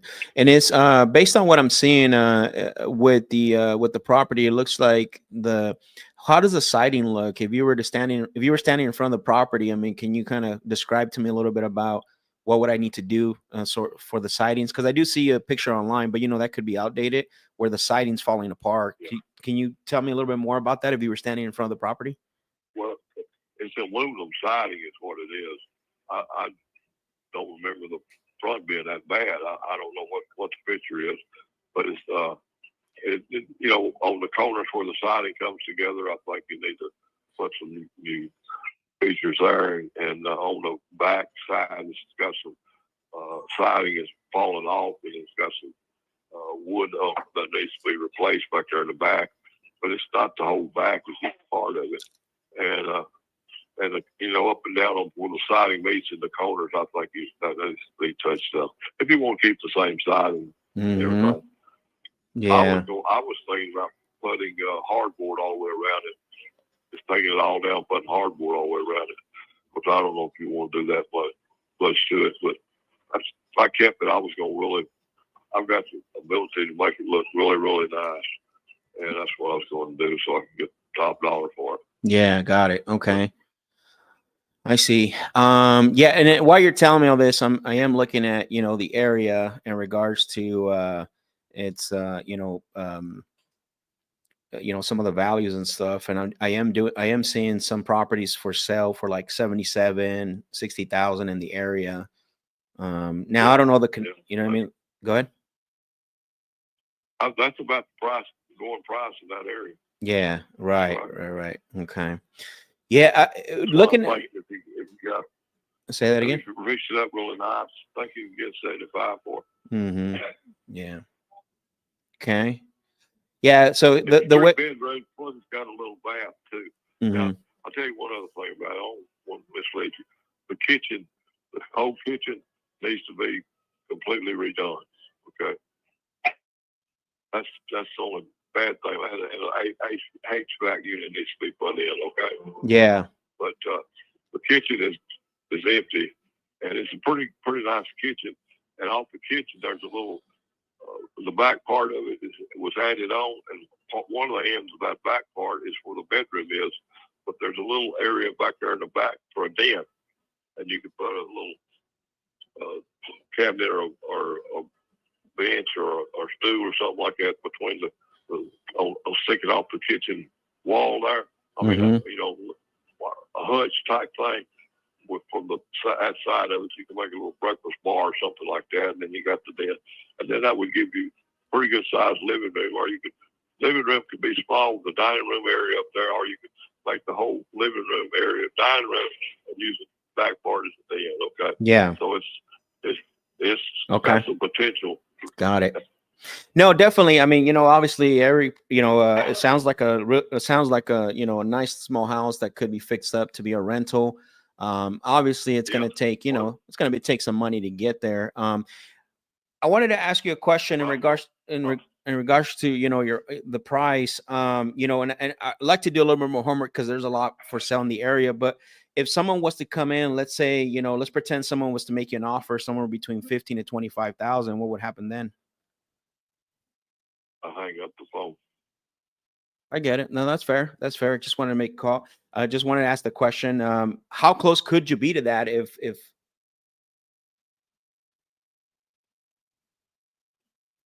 Were you offering 25? No, I'm just generally speaking, that's not my offer. If let's just say someone was to offer you around that price range, knowing all the work that needs to be done, and then the value is going to be, 70,000. You're asking me to come down without you making me a tentative offer. No, I'm not asking you to come down. I'm just assuming here because it needs a lot of work, Well, okay. I agree with that. That's why I said I would negotiate with you. But you're not ready to negotiate. You want me to negotiate. Okay, well, let's say I offered you 25. What would happen then? Well, I'd come down to about 32.5. What you gonna do now? 32.5. Yeah. Okay. I think I could do like 25.5, honestly, but especially with the work I need to put in. You go up $500, I come down $2,500. Come on, come on. Well, let me ask you this: if you didn't have to pay anything out of pocket, no closing costs, and it was a net offer to you, I'm not worried about that. I can give you I can give you a warranty deed right now. Fill it out, and you go file and you'll own the property. But that's not the way I work. I got to go through the title company in order to make sure that everything's transferable. That's fine. How about if I offer you? What if I offered you $27,500 and you paid your own closing cost? The only thing I'm gonna do is furnish you with a warranty deed. That's my closing cost. I'm not gonna buy any title of my. Well, you're not, but I will, and so, but you're also gonna have to pay closing costs to do the transfer through the title company. It's not a lot. It's gonna be like $500, $800. Why am I going? Who am I gonna pay it to? I'm an attorney. I'll close it myself. Yeah, we're gonna. The only thing I gotta do is Yeah, I'm not going to work that way. I got to use an official title company that's going to do everything for me. Well, fine, you can do it, but I'll close my part. You close your part. So, $27,500. No, you're getting close. Which means I'll meet you halfway. What's that? 30,000. Okay. If I can give you the 30,000, are you ready to put everything in writing? You gonna put up some good earnest money with somebody that if you don't go through with it, I'll get it? Well, I mean, I got to have partners walking. Like, I got to get somebody to walk the property and give me some quotes. Obviously, you're not ready to sell. Well, I mean, you want someone to make a commitment, like to give you earnest money, and we haven't even walked the property. No. Not until you commit to look at. Till you look at. I want you to look at the property. Yes, I'm willing to give $30,000 for that property, and I say I'm willing to take it. And I'll put up this earnest money, and that's it. I'm not stopping you from looking at it. You can look at it the time you want to.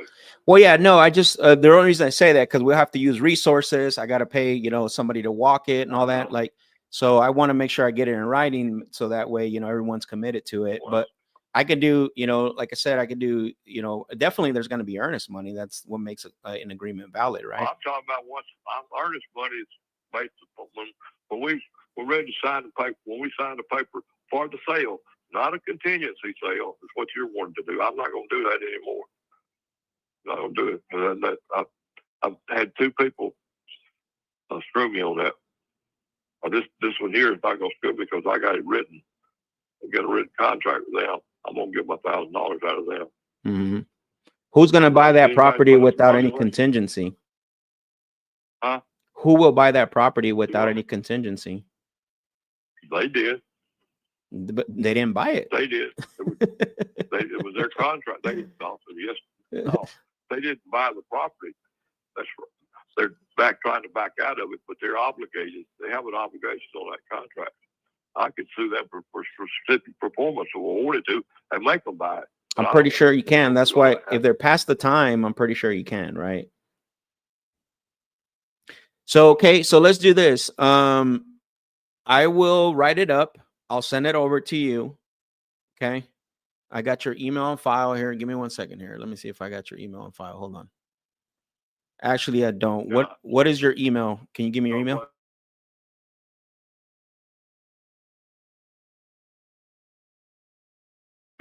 Then send it to me. I'm not going to waste resources to go get somebody to look at it. And then if I send you the contract and then you don't want to sell it to me. I'll sell it to you for 30. That's what I've heard before from many other sellers. And then I spent resources. Yeah. I'm not going to tie up my property for somebody else who wants it. Well, I'm not going to wait. I'm not going to spend resources to send people out and then have a seller tell me they don't want to sell it after I spend money on resources. So what should we do? Look, I am not. Here's my problem. I'm not going to sign a contract for sending it out for 15 days so you can get somebody in there to look at it. Okay, that's tying up my property for 15 days, and I might have this. But who said 15 days? I'm confused. Who said 15 days? How many days do How many days do you want to inspect it? Whatever you feel comfortable with. You got somebody here in Memphis going to inspect it? Yeah.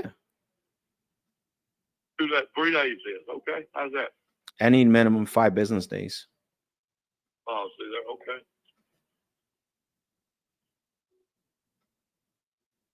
That's fine. Okay. So if I put 30,000 minimum 5 business days to have my partner walk it, and I send you over the paperwork, we're gonna have an I agreement. don't want it with 5. I want it done. I want it. Well, okay. I'll tell you what. You give me the option to back out of it to review your documents. Okay, 5 days. Okay. I'm not sure what Review, you're I asking. want- I'm sorry. So, well, I mean, I'm asking for the same 5 days that you want for me to make up my mind if I want to sell it for that price. You just told me you did. I'm I confused. did, but you don't want to give me that. You don't want to make that commitment. Because it's costing you resources to go out and do it. Well, it's costing me. My time is my resource too. Yeah, that's why I said 5 business days would work. I didn't say 15 Well, business days. No, I'm talking about 5 days of my time fooling with this thing. And you back out of it. Well, me already fooled 45 business days. What's 5 more days? I'm a little confused. What do you mean 45 days? Yeah, with this other company that left you hanging. I'm a little confused. So what's 5 more business days? 45 days. Well, how much was it? How many days was it? Oh, well, they've had it about a week. Boy, got 10 minutes later, a week. I don't want the date on about a week. A week. Come look at the property and come in and tell me what they give it for, and we sign the papers. They inspected it themselves. Mm-hmm. Okay. That's what I'm talking about. You go inspect it, and then if you want it for that price, that's the price I'll sell it for. What do you think I'm gonna raise the price? Possibly. I don't know. I've seen so many things happen in the past with sellers. And so one of the things I just want to make sure I get everything solidified and writing, and then we get the process moving forward. I've never had any issues before with that. I think the problem here is that you've already had an experience with someone, but that someone's not me, and I apologize for their mistake, but that's not me. You're not the first one. Everybody wants. I know what you're trying. I understand y'all's system. You get a contract on it, get an agreement on it. Then you're gonna take that and sell it to somebody else. If you can't sell it to somebody else, you don't want it. Okay, and then you do that in 3 days. Okay, that's fine. That's how you do business. That's your business. That's the way you want to do it. That's fine. But I don't do business that way. I want to sell it. Okay. Mm-hmm. Okay. And I'll sell it at the price we agreed upon. After you look at it, after you're satisfied that you want it for that amount, okay? After you're satisfied that you'll pay that for it, or that you can sell it to somebody else, I'm sure that will satisfy you to make your profit on the deal. To sell it to somebody else for that price or a higher price, or for $35,000, what you want to sell it for. Okay, I understand how y'all work. Okay, Well, all I'm saying is that's fine. You can do all of that, but you tell me ahead of time. You tell me when we sign the contract that it's already done. Why don't you try to sell it to somebody else for that? Okay, and then you'll make your money, and I'll get my money on it. So two things. I've been very transparent with you from the beginning. I said I do have partners in the area, so that financial partners, right? That potentially we're a full real estate solutions company. So we will wholesale, we will flip, we'll buy rentals. It all fits in there. So sometimes we do wholesale deals. It just depends on the situation. And when we look at a property and we see the area, and we don't just commit to any property. I mean, obviously that's one of the things that I don't like doing. We don't buy every property from everyone we talk to at the end of the day. The price point at 35 was a little high. I was at 25. I went up to 5,000. I asked for 5 business days, and just because of an experience you had in the past, I'm getting a hard time about it. And so to me, it doesn't sound like you want to make business. I do, but you don't want to do business my way either. Well, no, you want me to don't use trust me. resources and You get don't people trust out me. there, You don't and trust then me. All I'm doing is I'm saying, okay, I'll sell it for 30. But make sure you want it for 30. well, that's why I wanted to mean, send you over the agreement so we can put it on writing. I'll sell it to you for 30. I'll say I'll sell it to you for 30 if you want to buy it within the next 5 days. That's all I'm gonna sign. Okay. That works for me. Yeah. So what's your email so I can send you the agreement?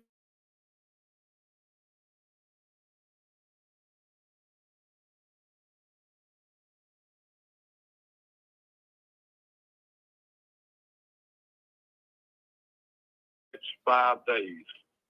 By Friday. What Friday is? Okay, by Friday. That's 5 days. By Friday. Sure. Then, I need your email so I can send it to you. What's your email?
I'll review it.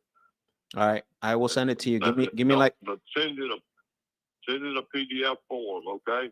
Don't send one of these document signed things or nothing like that. And then what's going to happen though? How am I supposed to receive it back? I'll sign it and send it back to you. My computer. I'll download it. Send it back. Yeah, you can do that. I'll send it through I'll just send it the regular way I send all my documents. You can download it. You can download it on the computer. I can't download those PDF files. I'll do both. I mean, I'll send it to you. I'll send it to you through PDF. I'll send it to you through the system and then a PDF form, okay? All right. Yep, sounds good. All right, Jimmy. All right. I'll get this over to you. All right. Yeah, take care. Bye. Woo, Jimmy's tough.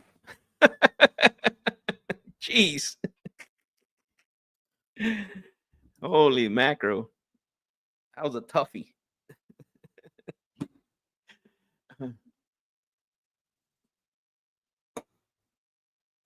All right.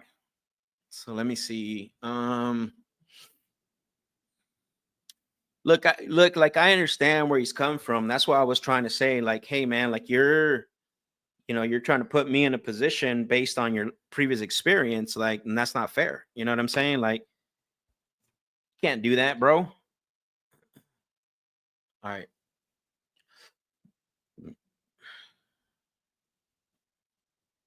It's not a great deal. I wanted it closer to like 15 or 20.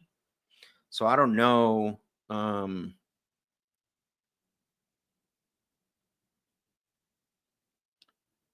me see.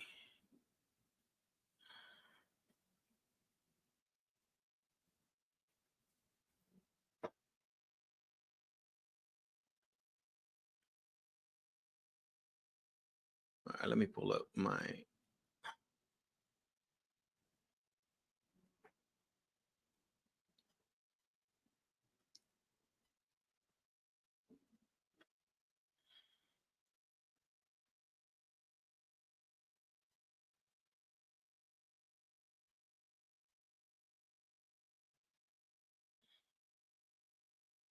Yeah, interesting call. Like I usually don't like to go back and forth, but this guy's pretty stuck on, what's happened in the past, and he already dealt with this, blah blah blah. Like, guys, don't be afraid to be transparent with sellers, right? Like, it's true, right? Like we've had situations where we send out we request pictures, and then we do all this stuff, right? We send pictures, we send by, and we have no contract yet. And then we go back to the seller, and it's like, hey, we got the pictures back, we like what we see and all this stuff, and then all of a sudden they don't want to sell. So it's the same thing, as what he's talking about. I've had that same experience, right? Like, look, that's why I told him, look, I don't want to use my resources, like, it's going to cost me to, have someone walk it and take the pictures for me and all this. And then I come back to you and you're going to want more money, or you're going to say you don't want to sell. That is an actual real thing, right? So let's solidify it in writing, and let's get it locked. Let's get it, let's make the agreement. So that's way it shows that we're both committed to this. There's nothing wrong with saying that, you know what I mean? Because it's a true thing. It happens, right? This is how you overcome the objection of someone saying, come look at it first.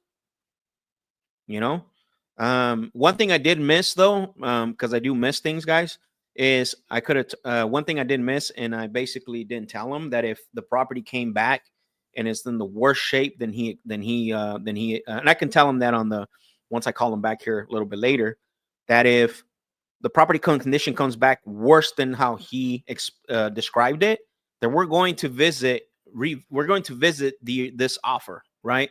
So you set the expectation. Remember, I talked about this on Friday.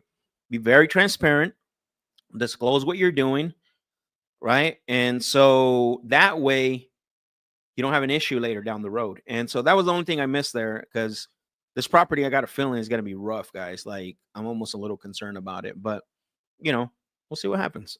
And look, I wasn't trying to be argumentative with the guy, but you just got to match the energy, right? I wasn't trying to overpower him. I wasn't being louder than him. I was matching, remember, mirror and matching his energy, right? I don't think he's ever had anybody talk to him like that. Like, so again, this is how you get to a level where it's like equal business stature, right? That's just the mindset to have. That's it. So D, what are you laughing at, D? Jermaine, love it. This is great. I may have a buyer for it. Mandy, you always have buyers, bro. You're connected, homie. Big time. I love the way you're handling this guy. Perfection. Thank you. Appreciate that, Selena. He was tough for sure. He was definitely tough. Now, one thing that I'm going to tell you guys, what helps is be active listening in the conversation, right? And actually, I'm going to go back up here because Jermaine's comment is perfect. So, questioning games, great listening skills. Now he's selling you on the house, right? The guy don't want the house. He don't want the house. He doesn't want to fix it up, right? So the listening skills help to while you're talking to them, download the data. While you're downloading the data, so you're able to. Too many times the problem that I see is people just want to talk. They want to hear themselves talk, and I mean in acquisitions, and I'm talking about salespeople, right? When you should be listening, downloading the data, and then always be thinking about one or two steps ahead, right? Listening, stop talking, listening, active listening. Okay, got it. Makes sense. And then downloading the data and understanding.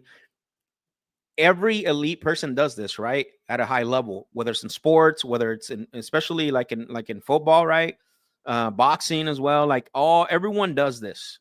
This is how you guys should get to a point where you're talking to someone and you're actively watching and listening to what's going on, right? It doesn't mean you're not like involved. Active means you're involved in the conversation, but you're downloading the data and you're putting pieces together so that way you can, right? That way you can always be one or two steps ahead, right? It's not about you talking or you listening to yourself talk. He said the lawyer's kicking in now. He says the cowboy boys got strong. It definitely did. El Cerrador, for real. Thank you, Jorge. I appreciate you, bro. So that makes sense to everyone. Like, it's the only way for you to understand, like, what are you going to say next? Most salespeople just talk just to talk. Most salespeople will say things just to say things, to hear themselves talk. That's just what it is, right? Like, no, like, you got to be able to turn on active listening. And I moved around a lot, guys, today. And with this guy, he was throwing some stuff on me. So I moved a lot. I moved around a lot. I skipped a few parts because I was meeting the seller where he was at, right? Like, but we'll see. I mean, it was a good call for you guys to see, because again, you got to understand the personality type that you're talking to. And I talked about this on Friday. So if you guys weren't on Friday, I would recommend go back and watch that. If you can understand what type of personality you're talking to and match the energy, match the tonality, match the cadence, match, the words and everything that they're saying, it's going to build rapport to another level that you haven't seen before. Right? I want you guys to understand that. It's very important to know those things, right?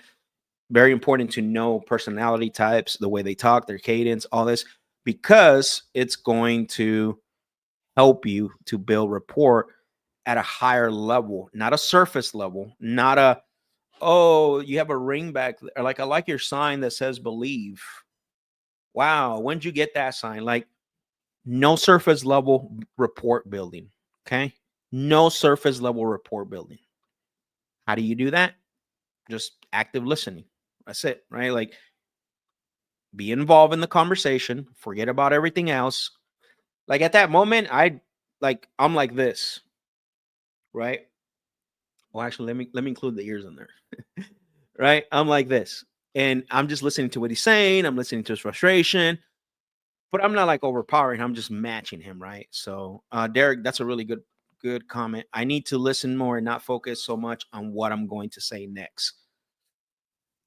It's a hard balance, brother. It's a hard balance, because you got to be prepared with your next question or your next statement, but you should not be focusing on what to say next just for the satisfaction of you talking.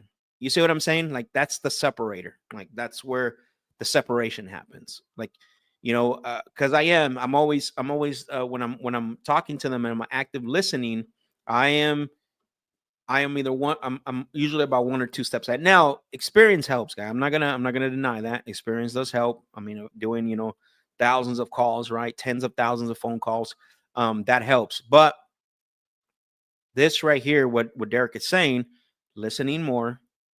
Even if you get, did you guys get who got the pauses in the silent moments in that conversation from me? And he just kept talking. Who put a thumbs up if you notice the pauses and the silent moments, and then he just continued talking, right? Derek says, "Yep, exactly right." So who else? Derek's grasping this, and he's a vet in this, so he's understanding exactly what I'm saying, right? And so he put a thumbs up. Appreciate you, Derek. Right? So those things speak louder than you actually talking just to talk. You know what I'm saying? And so, right, Jermaine, he also noticed that the pauses, the silence, letting them talk, letting them elaborate a little bit more, right? Jennifer said, yep, that is what you want. Exactly, right? Perfect. Thumbs up, thumbs up. Appreciate you guys.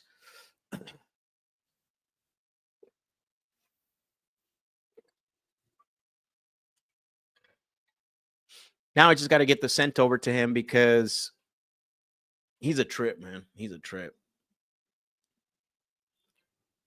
And you notice I told him, I'm like, look, I was transparent from the beginning. I told you that we're going to have our financial partners, and sometimes we assign to them, right? I didn't say we assigned to them, but I did tell him we were going to have financial partners walk the property, right?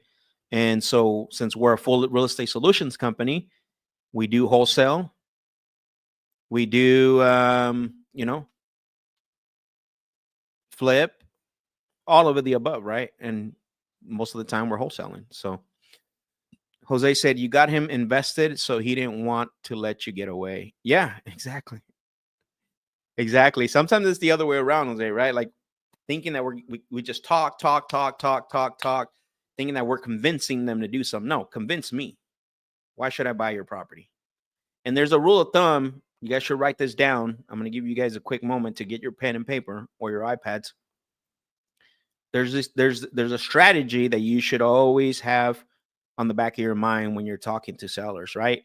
This is something that you can put in front of you, something that I've learned through my training, right? Through Sandler, which is very powerful, very, very powerful, right? And to this point right here, he's got to convince me, but also I want to hear what he has to say, right? And I got to be able to not only put my solution to, with him, it's why me, why you, and then who knows the third one, why now? So why me, why you, why now? Why are you on the phone with me? Why should I do business with you? And why should we do business together now? Right? Why are you on the phone with me? Why should I do business with you? And why should we do business together now? Right? Those three things are going to help you for this right here. Right? It's a strategy. All this is a strategy, right? It may not look like one, but everything is done strategically, right? Great takeaway though. That's a really good takeaway, Jose.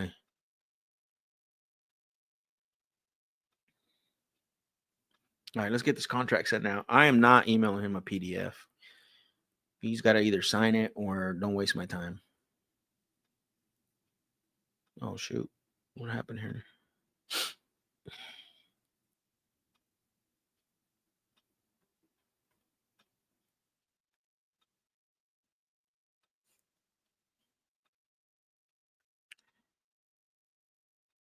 I'll do that right now, Jose. Hold on. Actually, let's do it. So why me? Why you? Why now? Why me? Why you? Why now? Right? Why you should do business with me? Why you're on the phone with me? Why should I do business with you? Why should we do business right now? Right? Together. Let's see here. Perfect. All right.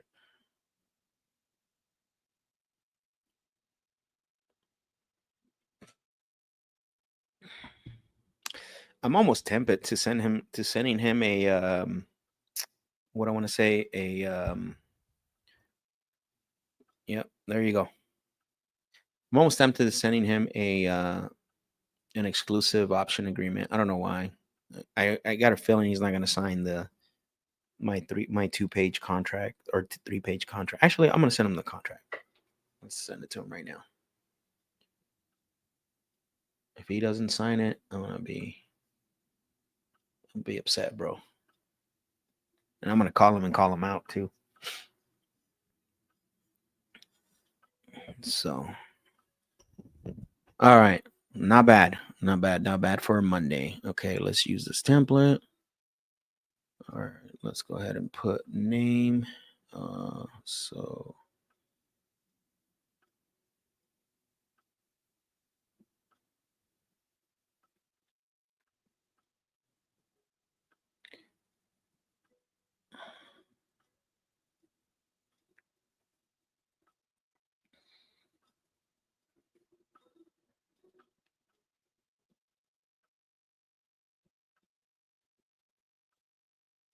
I'm gonna skip this for now.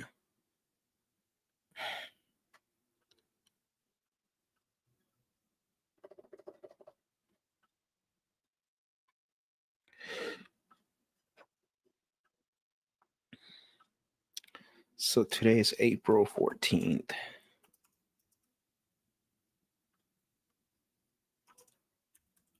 $2025. Mr. Jimmy Drew. Jimmy.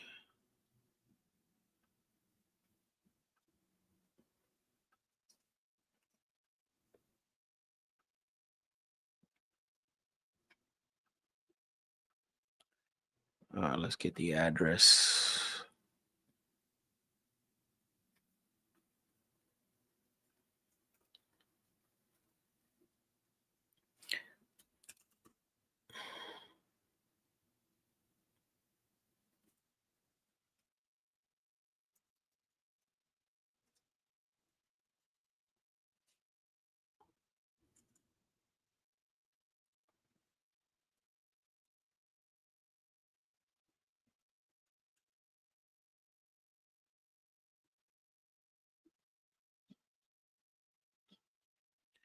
See, on or before 30 days.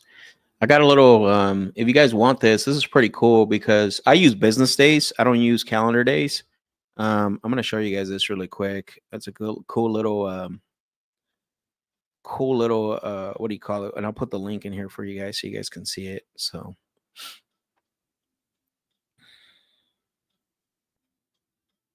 I'm going to put the link in here for you guys.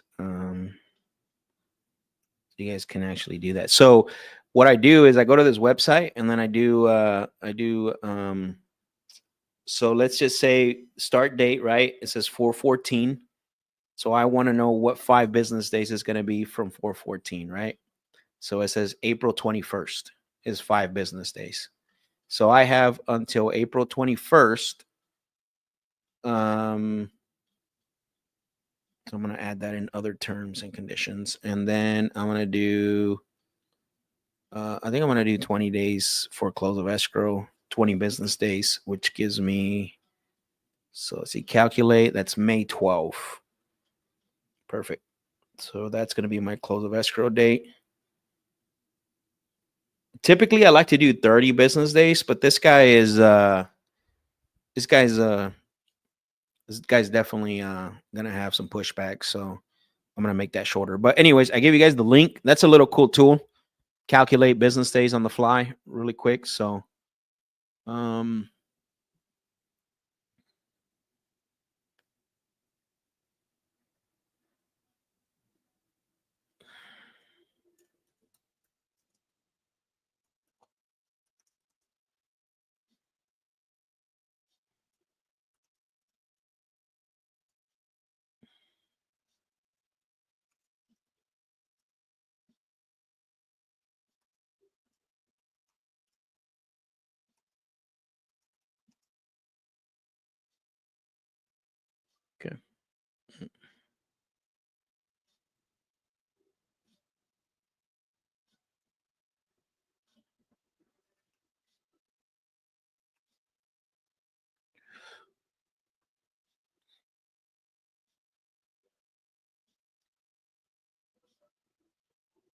All right. He said, I'm an attorney. I'll pay my own go. I was like, okay. Do whatever you want, bro. That's crazy. Why is there no interesting?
So weird.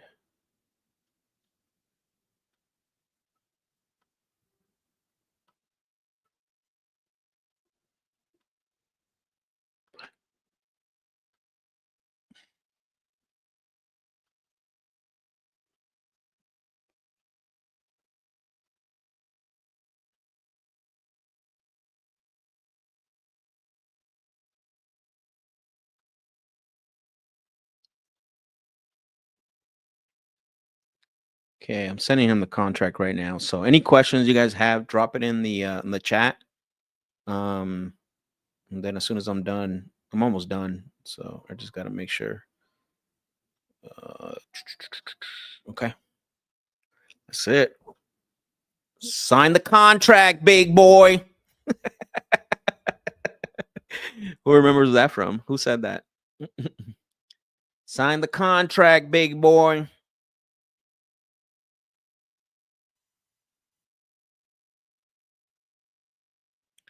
Perfect. We're gonna send this thing. Oh, no, that's Jimmy. But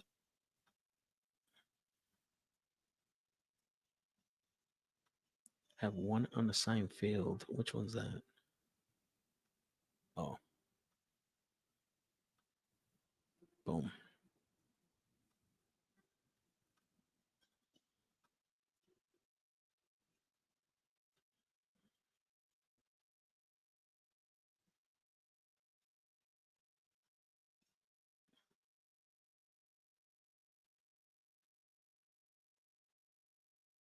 All right, perfect.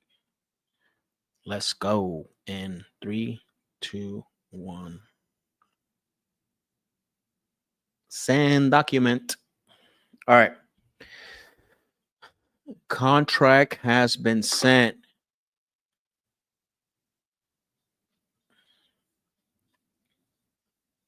All right, what do we got? Jennifer said, going through your sales system. Let's go, Jennifer. I love it. Derek said, I like to pull away. At one point in the conversation, and when he was booking, you asked him, so what should we do next? Tell me, man, what should we do next? It's your world, Jimmy. I'm just a visitor in it, bro. You tell me. It's your world. Jorge said, Mike Tyson, yeah. Sign the contract, baby boy. However he talks. Let's see if Jimmy Dean signs the contract. Jimmy Dean. He did sound like a cowboy, huh? Jimmy Dean, what's going on? You want to sell your property, Jimmy Dean?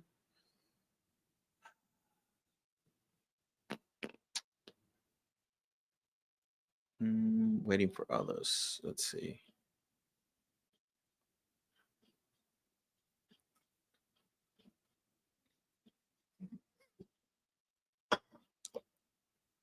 Well, at least he gave me his real email.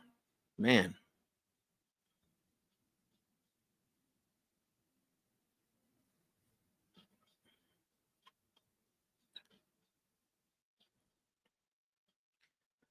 All right. Give me 2 minutes, guys. I'll be back here. Give me 2 minutes. Take a little break. Go get some water or something.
Had to stand up for the rest of the for the last hour of the day. Who's ready for some more phone calls? Let's see.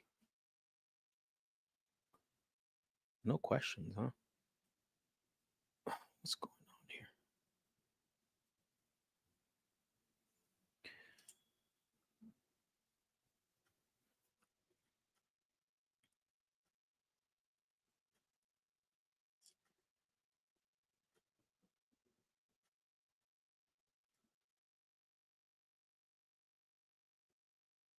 All right, I'm letting him know that the agreement was sent. All right, so let's go ahead and Liberty Leads.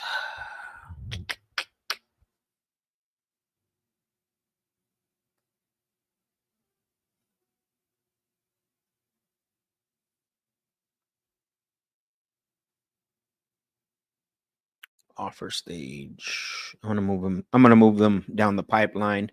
I'm gonna put him in the offer stage now because obviously the offer went out. So he's gonna be in the offer stage, and then let's see. Let me write some few notes here.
Derek, I love that. I think that should be a that should be an and I know this is gonna not this is gonna sound a little what's the word I'm looking for here?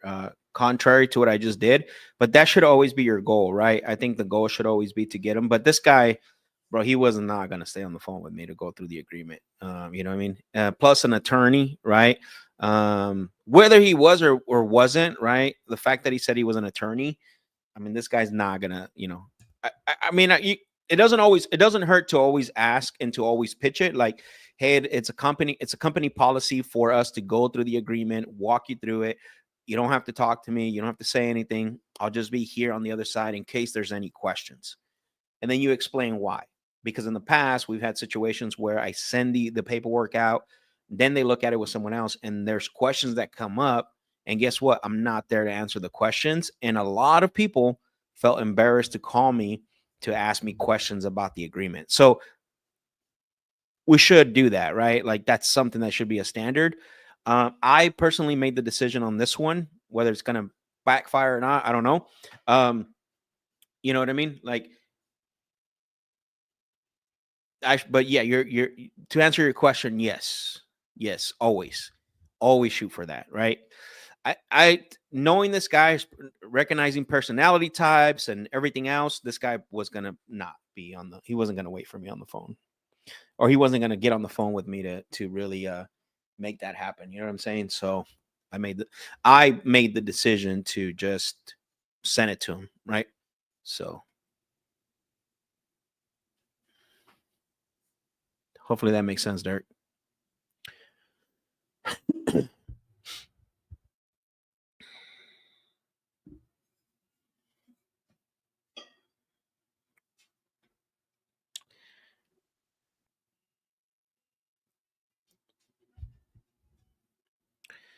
By the way, guys, I want to give the deal the deal lab. By the way, I want to give Get Sellers. I want to give them a shout out for the leads. They're the ones providing the leads. You know, they're great. You know, Taylor does a phenomenal job. I told you guys this earlier. I just want to give him a shout out again before we end the show today. We're coming up to the top of the hour. In our last hour, we're gonna do some dials and stuff still. So just bear with me here. But yeah, they're the ones powering they're the ones powering you know, the Deal Lab through their lead generation, direct to seller, motivated leads. You know, through PPC, and they also have PPL as well too. You know, the link is in the description.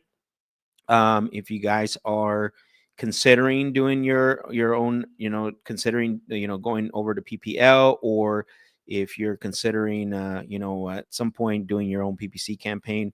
The thing I like about Taylor, like I said earlier, I'm going to put the link in the chat as well too. He does a phenomenal job when it comes to like actually caring about your campaign. I've seen him where he's managed, you know, campaigns, and he's done it in the past for me. Like he was getting us a less than, I think we were in 6 different markets, and we were somewhere between like 80, $90 per lead, which wasn't bad for very high motivated leads. Now he could be less, right, if you go into more markets, but it got to understand, like if you're only in one market, it tends to be a lot more money, right? And he can explain all that to you.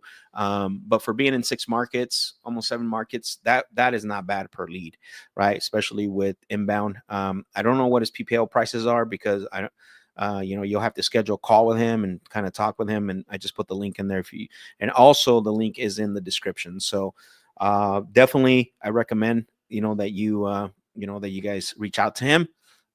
Even if it's not for a PPC campaign, at least he can, you know, walk you through and give you a strategy plan when it comes to your marketing. So shout out to them, the Deal Lab, powered by Get Sellers. So make sure that you guys are reaching out to him. All right, let's get back to what's it called? Let's get back to the dials. I did send Willie a message. I mean, whether he's going to respond or not, this deal is going to be interesting. I feel like this is going to be, you know, from my experience, I feel like this is going to be an ongoing conversation with him. I almost feel that we're probably not going to get this signed today, but potentially tomorrow or Wednesday. And I'm only saying that from experience, guys. Like, I'm not trying to be negative about this. I'm just speaking from the fact that I've done this before with this type of seller. He wants to sell, right? He's had a bad experience, obviously, but we're going to go through the motions. I mean, I might have to talk to this guy like 3 times today. I'm telling you right now. Derek said, I thought that would be your response. Yeah, brother. So you know how I'm thinking. So definitely that's the reason why I did that. So all right, let's get back to this. Man, look at this pipeline. It's looking beautiful. We're building the new leads. We got appointments booked. We got some people in hot leads. We got one in the offer stage. And then we got under contract. So and then we got some that are going to be ready soon, right? Less than 90 days. So we're building this thing up. I wish I could show it to you guys, but unfortunately I can't, because it has sellers' names and information, and you know, I don't want you guys to actually, you know what I could do? I'll do that. I'll do that tomorrow. Actually, I'll do that tomorrow. We have one where I have just the ribbons, but it's just, I wish I could show it to you guys. But we have seller names, and you know how some people are, man. Got to be careful with that. D said, "Hey Max, which softwares are you using?" It's a great question. I'll put them all together. So the CRM is through Go High Level. Actually, Taylor offers that as well.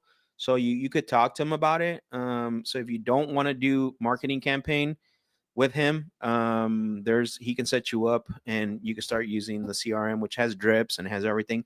But it's through Go High Level. Very nice. I mean, the way we have it set up and everything. So again, he when you set up a call with him on that link, I think it's like $99 a month. So it's not a bad price. $99 a month for CRM.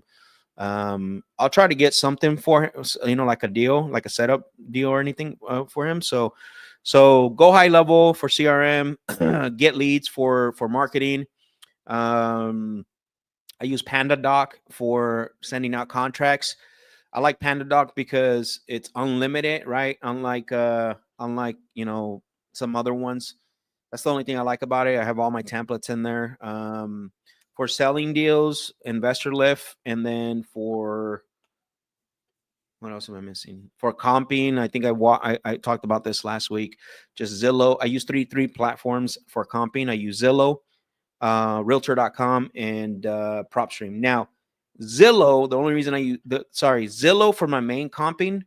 So like I'll look at Zillow and then Realtor.com I like because almost 80 to 90% of the time when Zillow doesn't have pictures, Realtor.com does. Even if it's old, this is why I like using Realtor.com. Even if they're old pictures, you at least get an idea of what the property looks like inside, so you can compare it with other properties that have recently sold or that are listed on the market. So that's why I like Realtor.com. So I use again Zillow for my main comping software, right? And I know that's a platform mostly, but I just want to give you the whole picture here, D.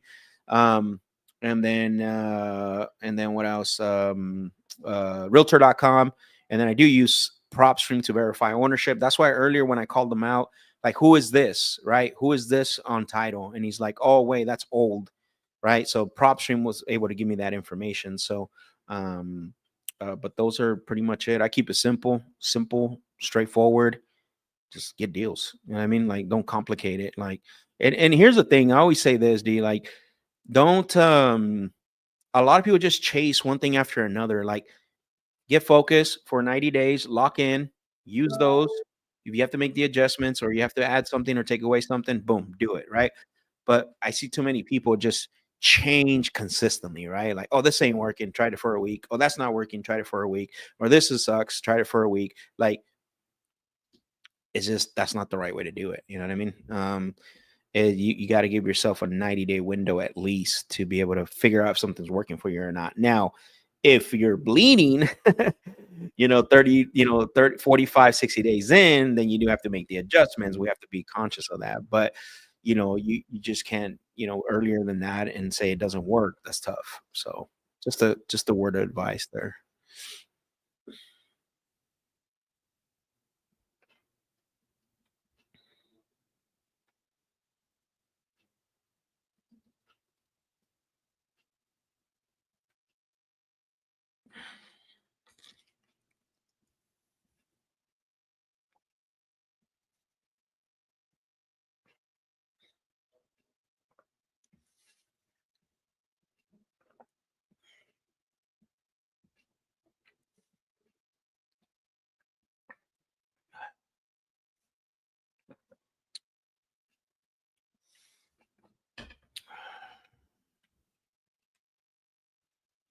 All right, let's get back to dialing.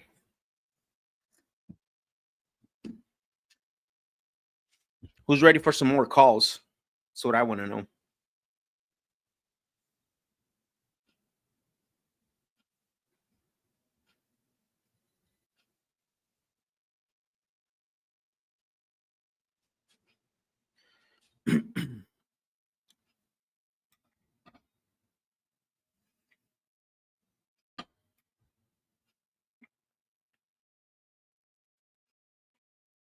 Let's go.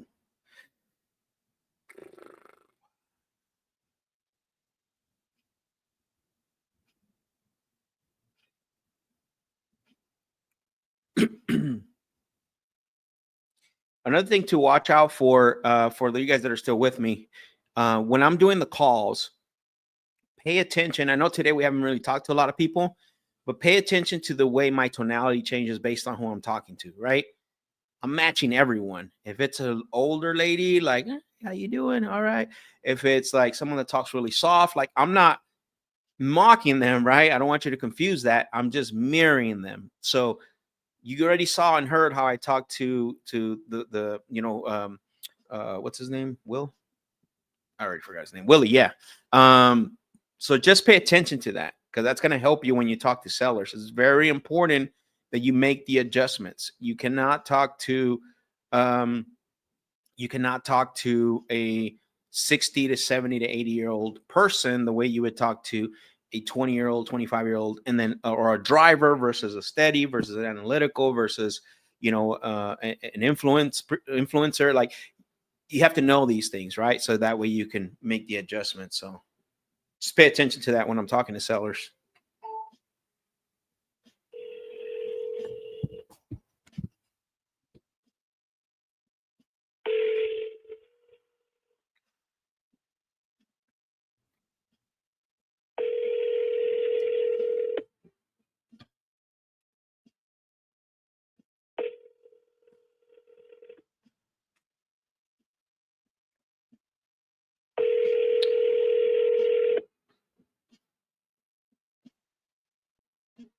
You have reached the Garrett residence. Please leave your name and phone number. Whoa.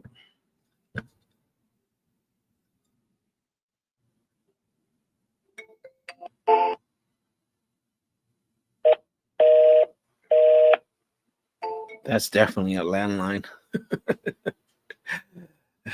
Wow.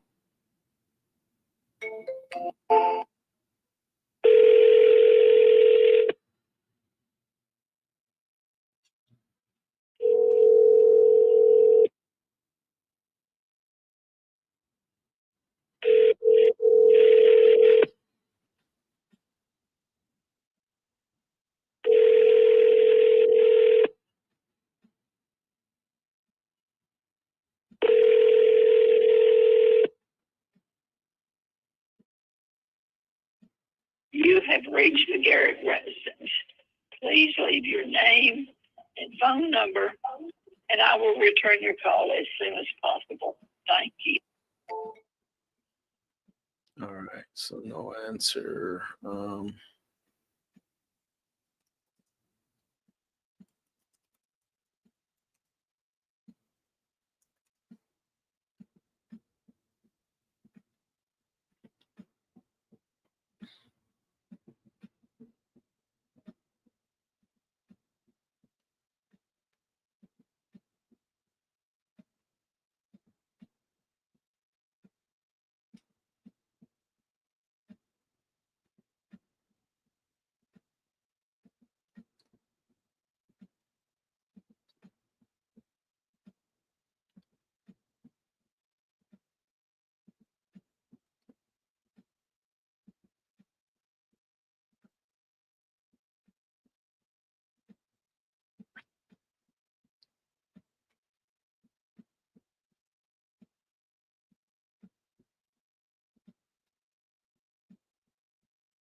John.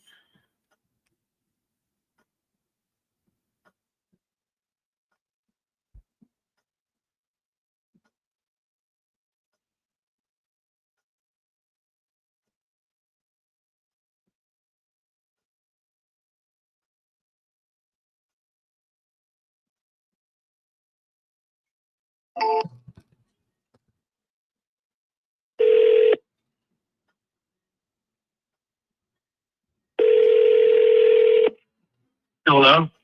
Hello, John. Yes? Hey, John, this is Max. I'm calling you because you had spoken to one of my team members about selling your property over at Springview Trail.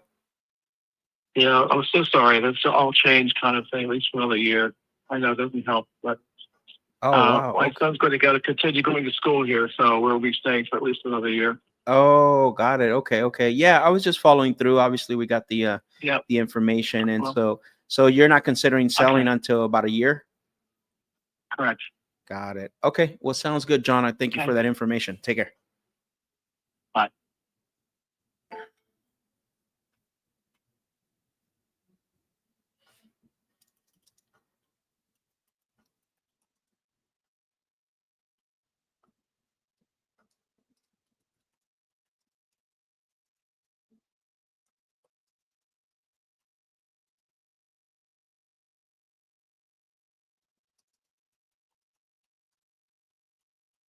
Where does that go in the pipeline? Let's see if you guys are paying attention. Put in the chat what pipeline, where would that go in? Where does that go in the pipeline? Who remembers? I want to see if you guys are paying attention and learning. So remember, you're gonna have to do this on your own, in your own follow-throughs, right? Like your own follow-up, excuse me.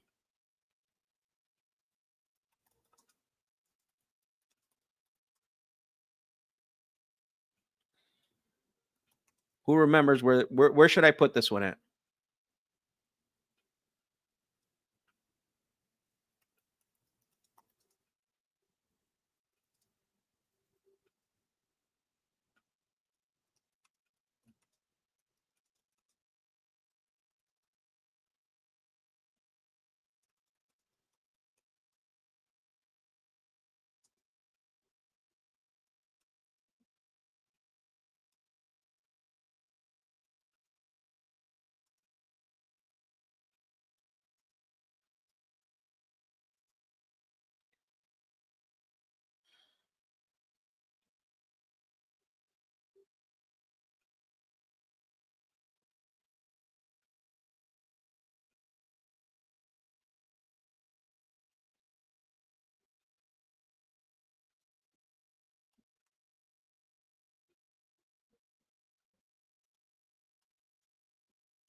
Sorry, I'm just making a note, setting up a task, and then I'm gonna add them to the pipeline under the stage. Dun, dun, dun.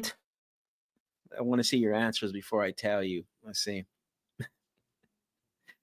All right, what do we have here? Jose says, "Good question." Come on, Jose. You've been on these lives every single day. All right. D says 6 months, 6-month follow-up. Jennifer said, I would set it out 10.5 months for follow-up. Jorge said long-term follow-up. Derek said long-term follow-up. Yes. So in the pipeline, remember, we have long-term follow-up, 90 days plus. So there's two right answers here. One is Derek and Jorge. We're going to put it in the pipeline under the stage long-term follow-up. He said a year. We're going to call him at half that time. Remember, whatever, if it's longer than 90 days, if they say 90 days, you call them back in 45. If they say 6 months, we call them back in 3 months or shorter. If they say a year, we're going to call them back in 6 months. So which means is that we're going to put them on a long-term follow-up, right? Long-term follow-up stage, 90 days or more. But we're going to set the task to call them in 6 months, right? So that's the answer. And yes, of course, Jose, you gotta create. Thank you for that. You got to put them under this a monthly or weekly drip. I would say every 2 weeks to a month is good, especially with someone like that. I think a month is good, just because if he says a year, that's a long way out. So we don't want to like bombard him every week, because then he'll really be like, hey, I already told you guys, like, he'll block us, right? But I think a monthly drip would do really good with this guy. So good stuff. Oh, see, some of you, let's go. I love it. Got good students here. Let's go.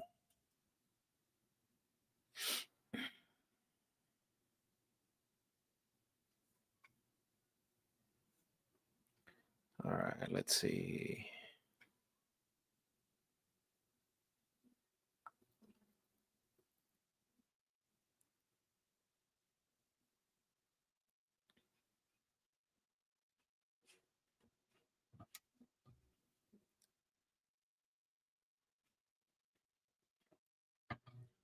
My guy Will, what's going on, brother? Thank you, man. Thank you for that message. I appreciate you, bro. We got to connect again, man. I need some gear. Are you still? I need some gear, like some shirts that say the Deal Lab. That would be dope on the show, bro. Some hats. You know what I'm saying, Will? Let's connect. Okay. So we updated that. Let's go to the next one.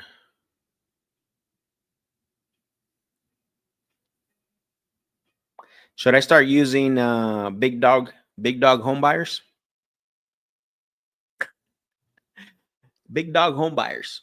Joseph Vasquez. Big dog home buyers.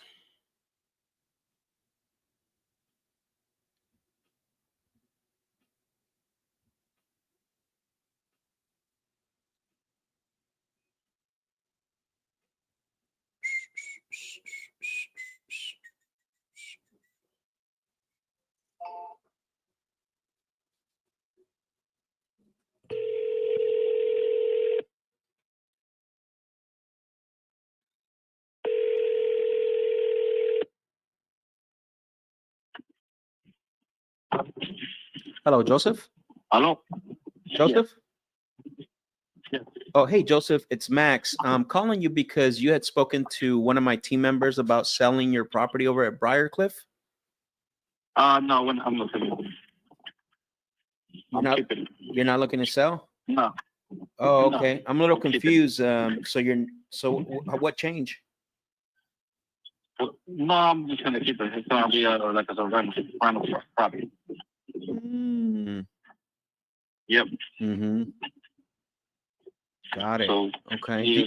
Do you have any other properties that you're looking to sell? No, I'm not at the moment. Not at the moment? Yeah. Okay, got it. Okay, well then I'll make sure I Thank you, notate though. I the appreciate it. file. Yeah, of course. Take care. Bye-bye.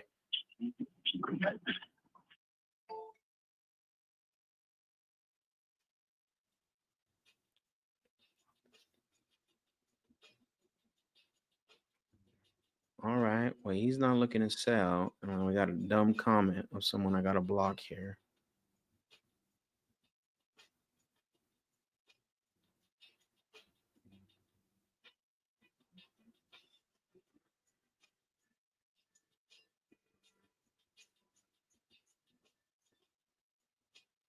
Bear with me, guys. I'm deleting a stupid comment, and then I'm going to block this person.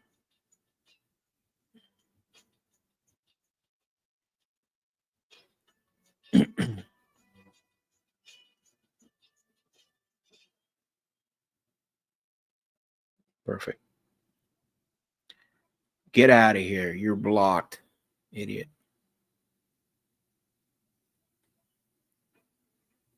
All right. Says, so if you don't have a drip and you're just doing your follow-ups manually, would you maybe send him a text message once a month? Yeah. I mean, there's no other option, right? So, but you should, man. You gotta like, you need to have, you gotta have something that does the work for you, right? This is part of the pipeline management, because remember, you just can't keep up with everything. So you got to make sure that you are what I want to say. You got to make sure that you are managing the pipeline to as highest potential possible. This includes a drip, and maybe don't know why if you don't have a drip, if you're just asking the question or you truly don't, Derek. But this is like the next phase, right? Where you allow the automation to do the heavy lifting for you, right? Like, there's no reason why today, anyways. This is why probably, I don't know what CRM you're using, but it would make sense to like get into a CRM like the one that I'm in to do those drips for you if you don't have that. But if yes, what would that message consist of? And again, I don't know if you're asking this just a general question or if you actually don't have a drip sequence. But if you're going to send a text message once a month, it could be something informative. It just could be a hey, just hey, I know we spoke, 30 days. We spoke over a month ago. I know you weren't ready to sell yet. I'm not calling about if you're interested in selling. I'm just reaching out to see if there's anything you would need that I can help with, right? About the property. And so you approach it you approach it from a standpoint of service instead of a standpoint of like trying to buy the property, right? And so that way it gets it. But and then you do that every single month. You don't have to change the message. Like, you can actually use that same message over and over and over. So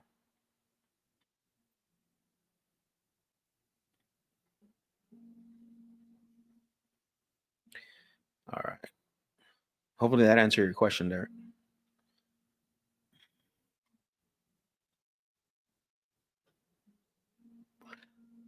And then don't forget, with leads like this that say they're not ready to sell, make sure that you are asking if they have it, or sorry, that they're no longer interested in selling. Make sure that you are asking if they have any other properties. If they're no longer interested in selling that property, right? Ask if they would if they have any other properties for sale. So.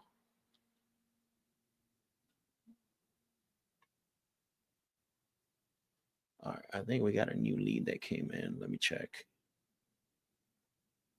Yeah, let's go. Sunny. Let's call Sunny.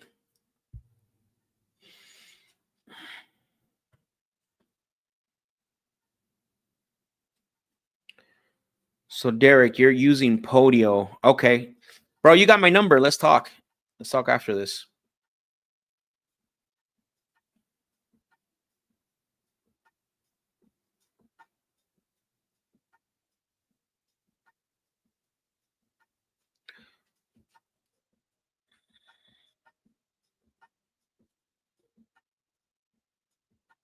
Let's call on this new lead that came in. It's a PPC lead, so my intro is going to be different. Are you guys noticing that as well? My intro is different on the cold call than the PPC.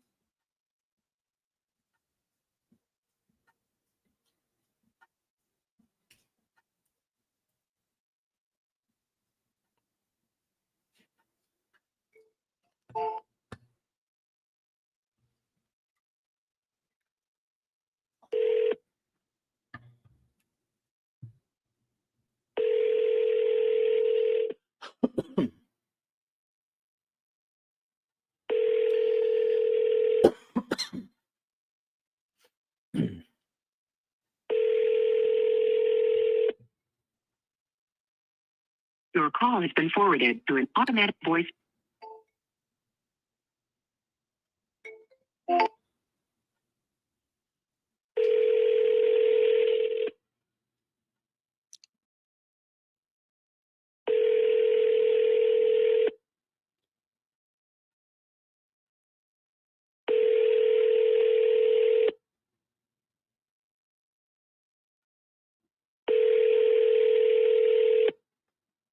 Your call has been forwarded to automatic message system 615. Okay, so no answer. And now I'm going to actually, I should have left him the cliffhanger voicemail, but now I'm going to send him the text message. and then move them into the pipeline.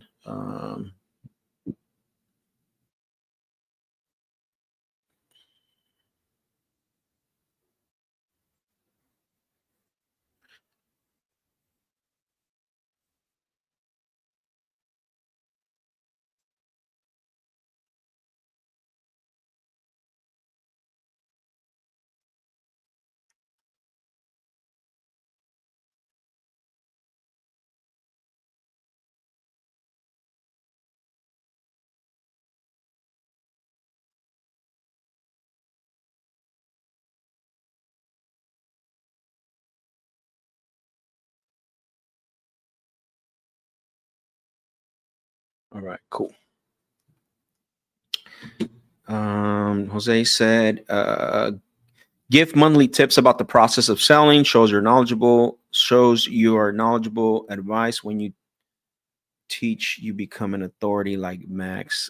Yeah, I mean, yeah, that's kind of how that is the point, right? Is, you know, when you're providing right information.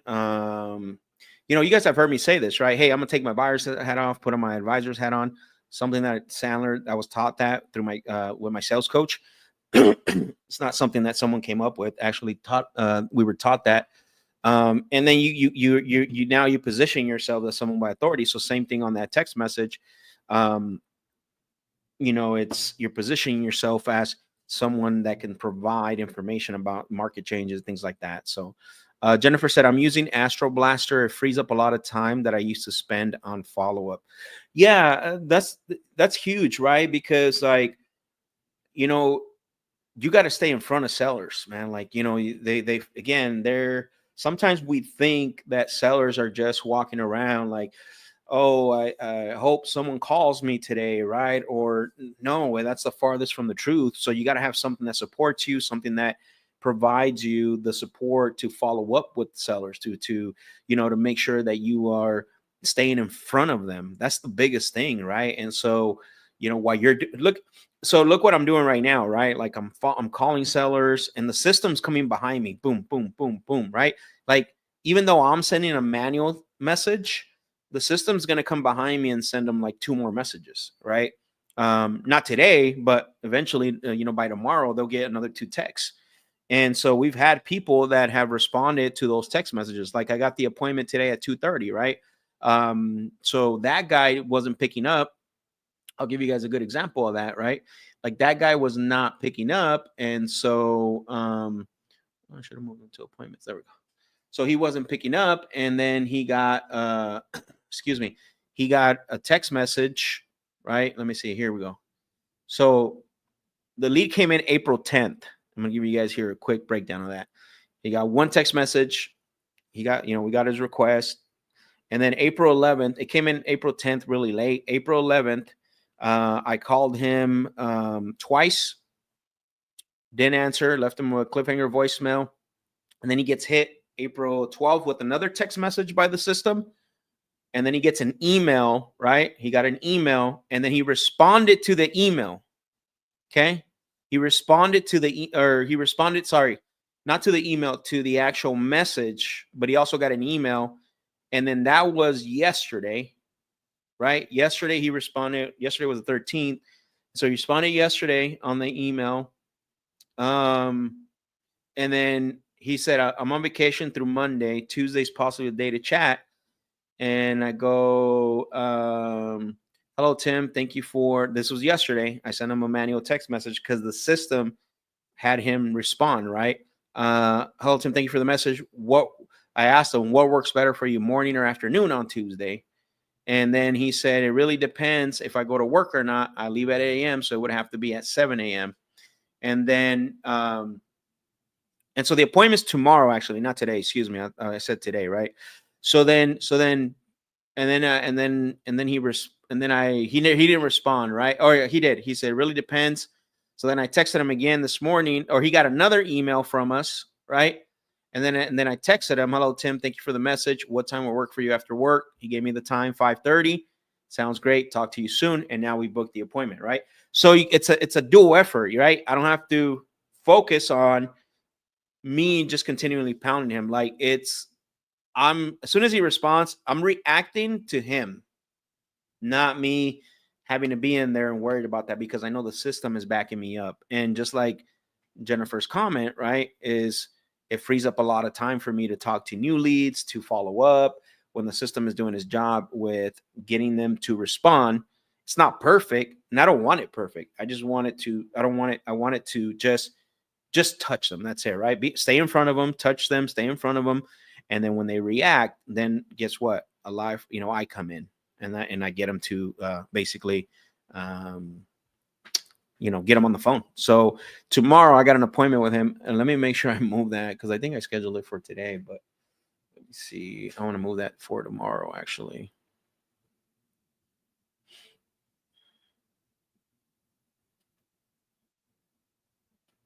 Okay, perfect. Yeah, I did schedule it for today. It's for tomorrow, Tuesday, because he's on vacation. So he must want to sell because he's responding while he's on vacation, which is good for me, anyways.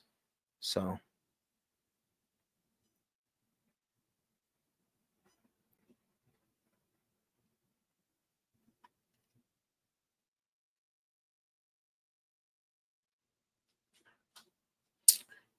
okay, so let's go back to this.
All right, let's call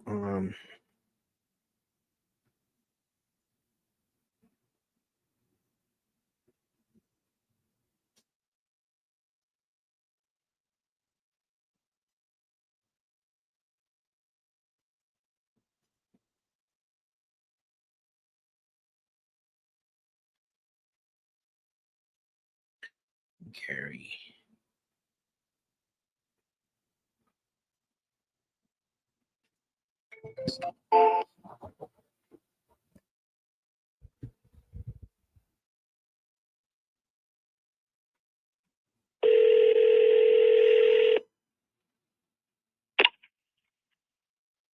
Oh, Hello, Gary.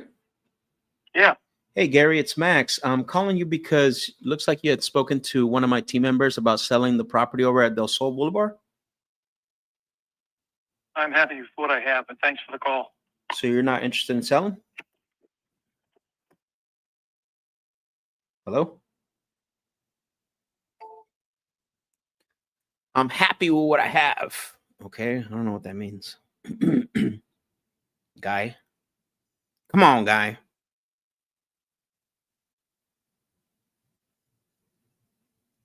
I gotta assume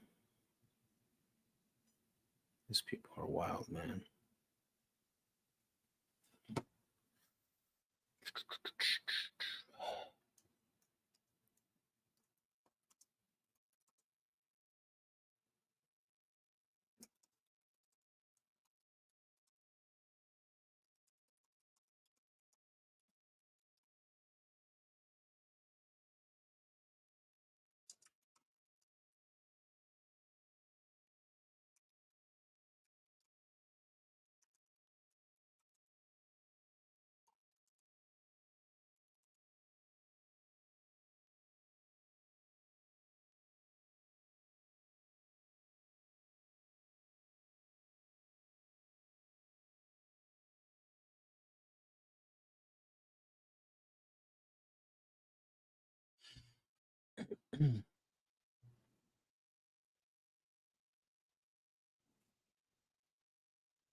All right, I'm gonna move him to not interested. Another tip too with the with managing the pipeline is another thing too with like managing the pipeline is don't put your leads when someone says they're not interested in sale, don't put them under dead. Like don't ever do that, right? The only time that you should be putting a lead under dead is usually when they say the property is already sold and you confirm, or if they absolutely explicitly said, hey, stop calling me. I don't want you to contact me anymore. And if you do, here's what's going to happen, right? So those are the times that you want to put them under dead. Any other time, just put it under not interested, right? Because they could be not interested right now, but who knows later down the road. And too many people dead the leads right away without first putting them to through the process to make sure that it's actually a dead lead. Remember that, because if you do that, what's going to happen is you're gonna start putting a lot of your leads in the dead section, and you don't want to do that.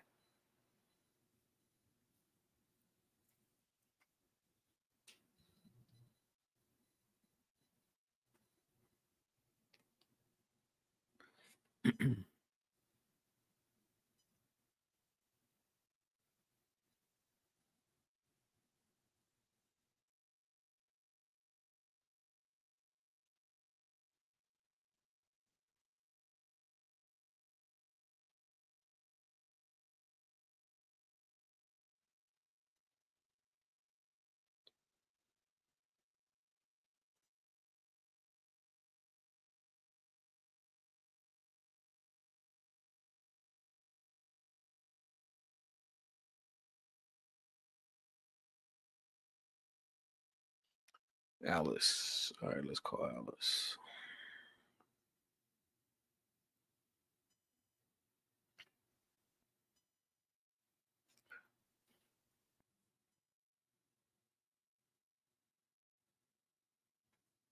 Hmm.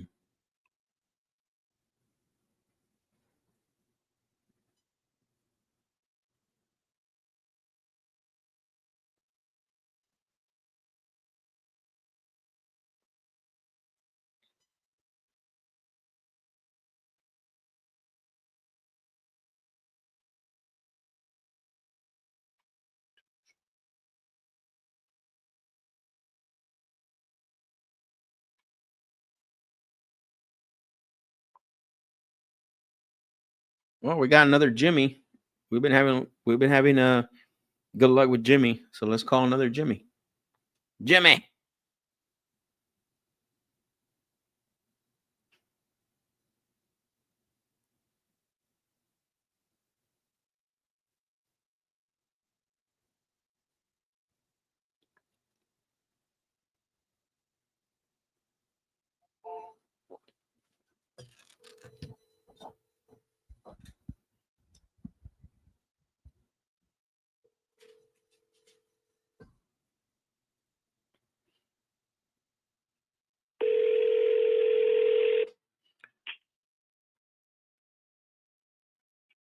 Hello.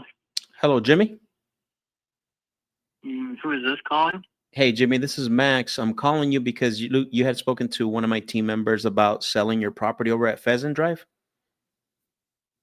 Yes. Okay, yeah, I was just, obviously, I got the information and just wanted to ask you a few questions to see if the property qualifies for an offer. Sound fair? Sure. Thank you for that. I appreciate it. Let me go ahead and pull this up. One of the things that I don't have in front of me, is this a rental property or is this your primary residence? Is our primary? Oh, it is your primary. Okay, perfect. Thank you for confirming that. And what I have in front of me here, obviously just online, it's showing that it's a 5-bedroom, 5-bathroom property. Yes. It is okay, perfect. And then I'm showing square footage of 5,600. Give or take. And that's the finished square footage, I would say.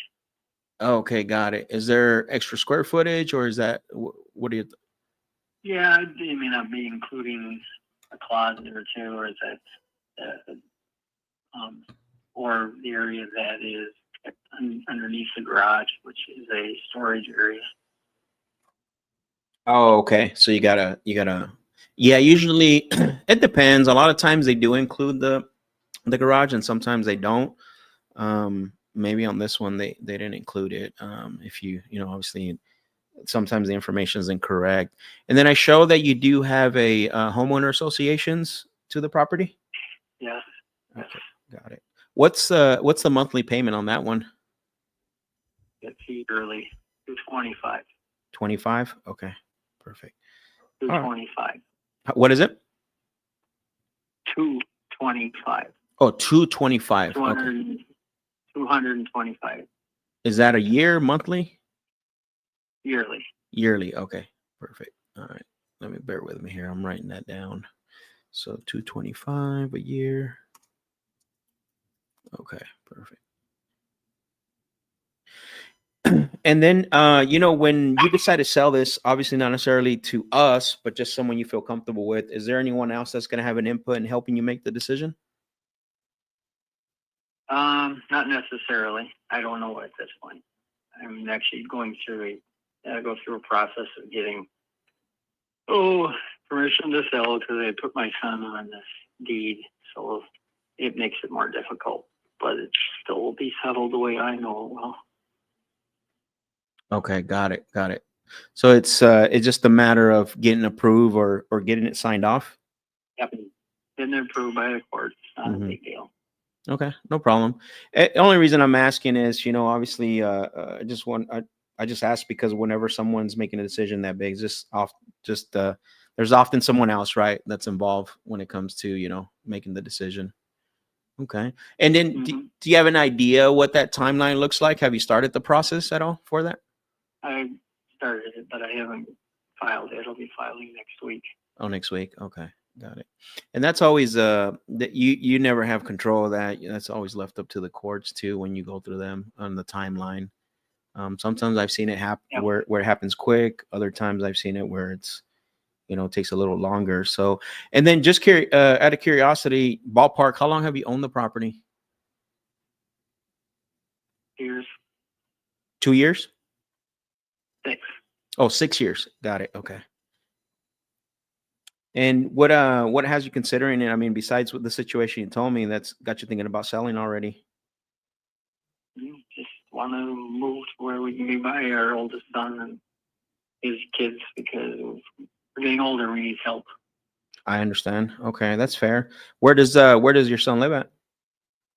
Nashville. Oh, Nashville. Nice. Yep. Okay.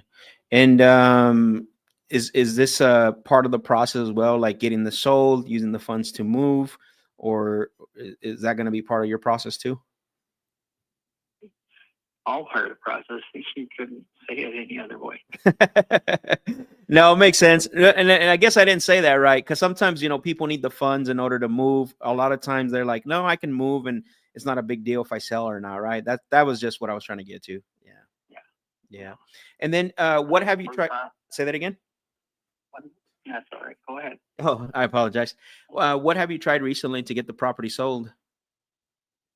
I haven't yet. Okay. The person called. I've had a couple calls like you. That's all. Got it. Okay. So I haven't listed it yet. I'm not listing until I have the right that I am seeking for in the courts. Once I have that, I'll be listing it. Got it. Okay. And the latest I see that happening is beginning of June. Beginning of June. Yep. Okay.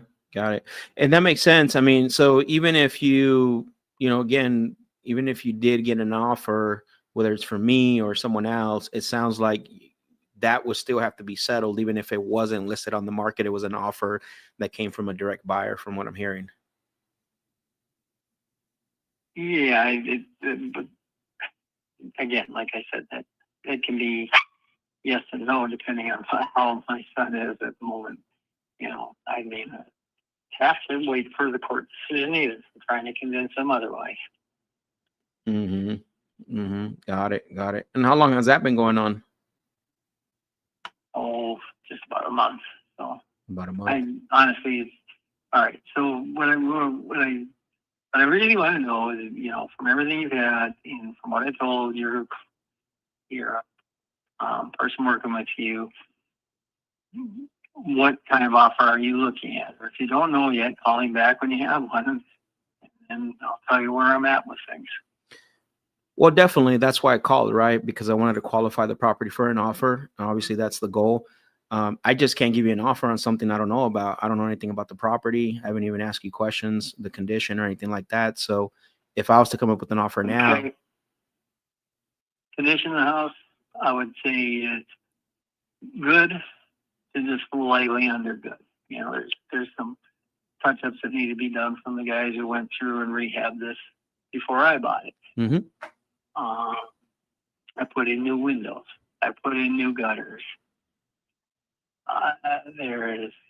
The furnace was 1 year, or not the furnace, but the heat pump air conditioning unit was 1 year old when we purchased the property. Mhm. The roof at that time was 2 to 3 years old. Okay. I put in new glass fireplace doors on all 3 fireplaces. Made some shelving in the house, but nothing major other than that. I just haven't been able to. I see. Got it. Okay. I mean, it sounds We insulated a third of the attic. I hadn't gotten around to finishing that. okay. Got it. What type of insulation was used? I was using batting, but they had blown in, and it just got matted up terribly when they were putting in rewiring Mm-hmm. the house when they did the sale. Oh, I see. Got it. No, that makes sense. Okay. Yeah, and typically when we're considering condition, a lot of times, because we're a full real estate solutions company, so sometimes we wholesale property, sometimes we flip, and sometimes we'll put them in a rental portfolio, and they all each have a different. When we go to flip, a lot of times we have to get it. Well, the flipping part would be get it up to 2025 standards, right? So that offer would be a little, if it needs a little bit more work to get it there.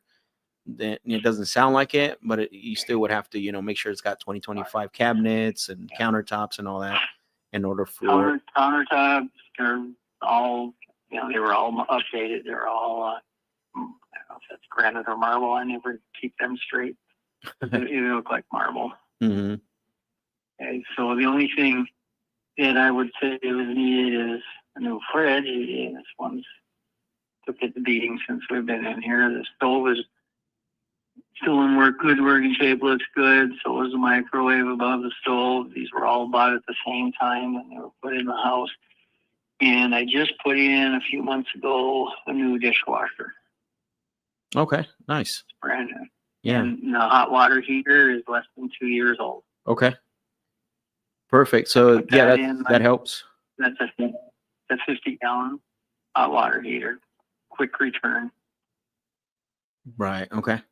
Perfect. That helps because that's money that doesn't have to be spent once. Exterior of the house, paint job still looks good. You may have a couple touch-up spots that actually were missed by the guys before. Who knows? Yeah. There isn't. The exterior of the house looks really good. Yeah, that's the especially with the brand new windows in the house. Yeah, and I do see that. I'm looking at the picture right now. I see that it's a dark gray and it's got the black siding, right? Yep. Black so, door. And then what else is down here? Well, it's a full updated full kitchen down in the basement. Okay. Except for a dishwasher. Okay, got it. The dishwasher has a bar area, or the downstairs has a bar area. Mm-hmm. It also has a fireplace down there too. Okay. Perfect. I know. Well, I really appreciate that. That helps out a lot. That's like I said, right? It's really hard to when you don't have that information to give an offer. But each level has 3 sliders for going out onto the back deck. Oh, okay. And those were all put in just before we bought the house. Mm-hmm. I do see. I'm trying to see if they have that on the picture online. Oh yeah, I do see that. Yeah, you're right. So each level does have that. That's pretty good. I've never seen that before. And then what about does it back up to that lake or pond, whatever that is right there? And we actually own up into the lake. Oh, do you? Okay. Nice.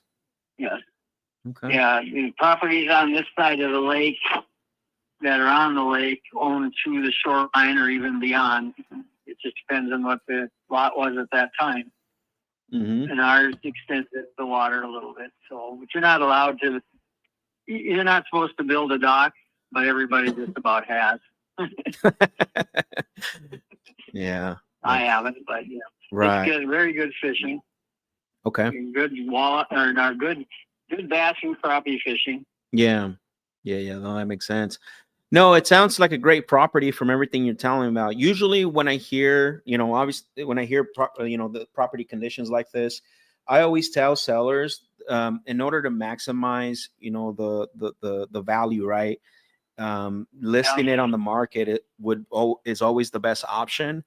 And so that's why I always ask, the question is convenience more important, for you? I know we're early in the stage right now, and I always ask the question, is convenience more important to you, or are you leaning towards eventually, sounded like you're leaning towards at some point going traditional route, but is a convenience factor important? Yeah, I mean, if the convenience factor still is important, it just depends on how long that convenience is and how everything goes on my end. See? Yeah. And like I said, that's the limiters.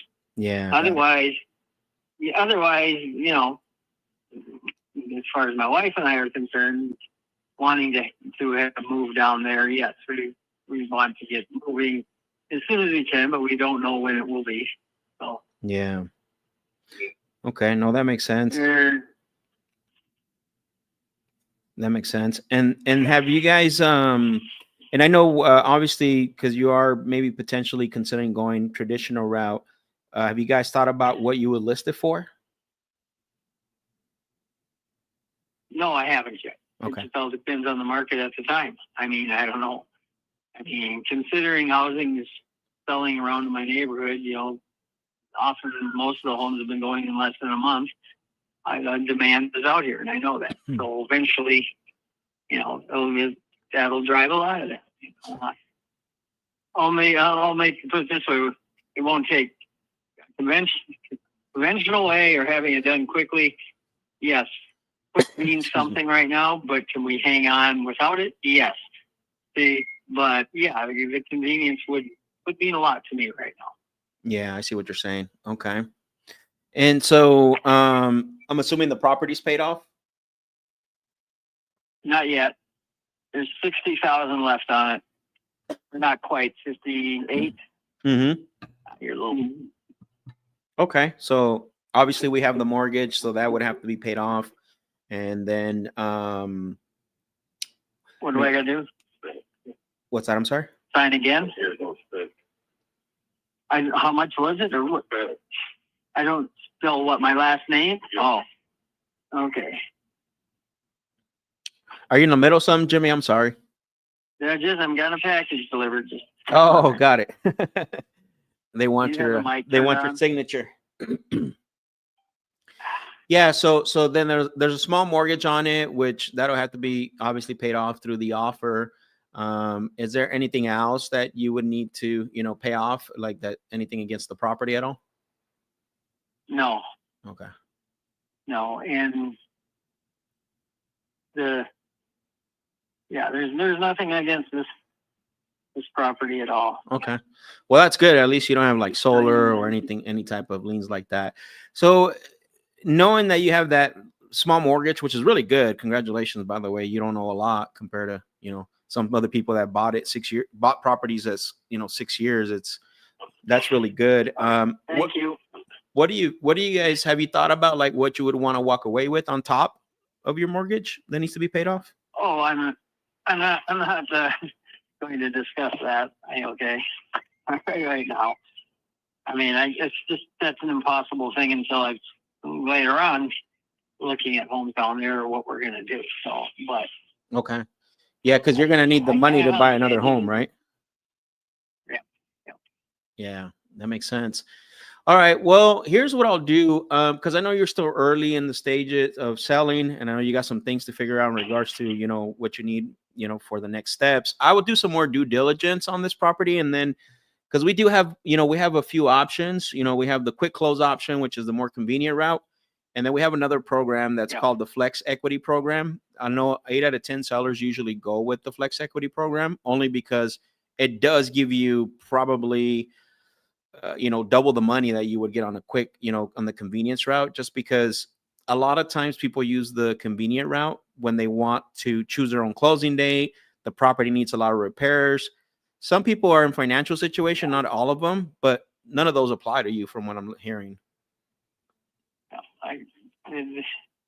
That route would sound better for other reasons, that you didn't do, but there are many reasons to use the secondary instead of a quick one. Yeah, right. So the Flex Equity Program. Go ahead. Yeah, go ahead on the Flex No, Equity.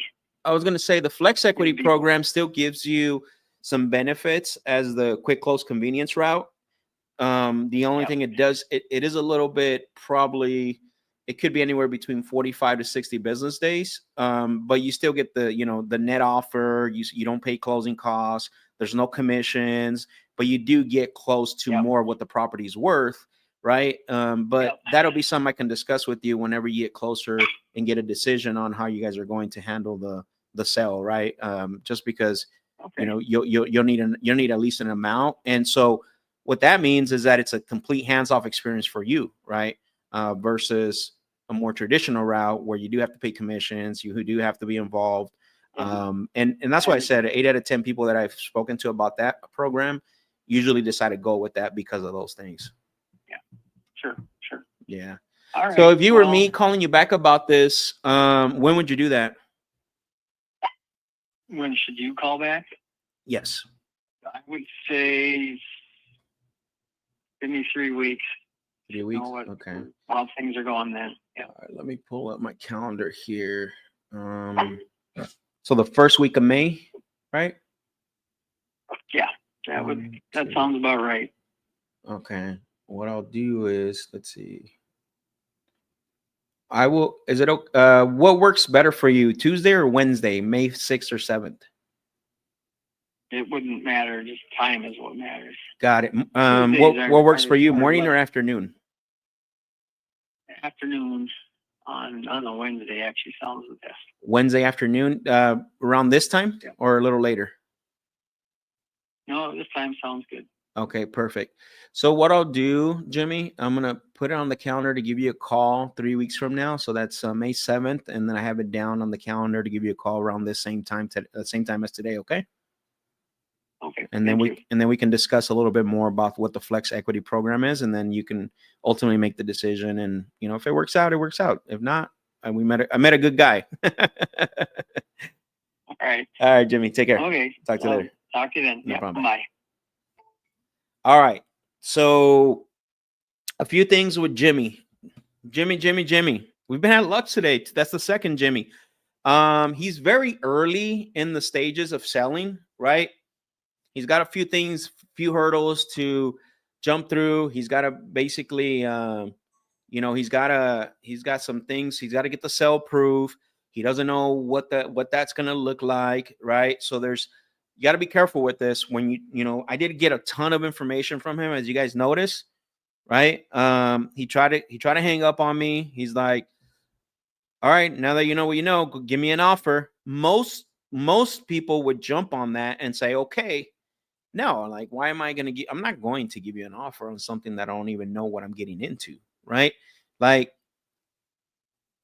you have to be conscious of that. There was a lot going on there, right? There was a lot going on there because, the situation with getting the sale approved. I think this is not going to be a cash deal. I can tell you that right now. It's a really nice property. I mean, it's nice. Now, it could be, depending on what the judge says, right? Like, the judge come back and say, sell this thing for this and split it. Like, you guys be done with it. Now, that's going to be rare if that happens. However, but it could be an ovation, right?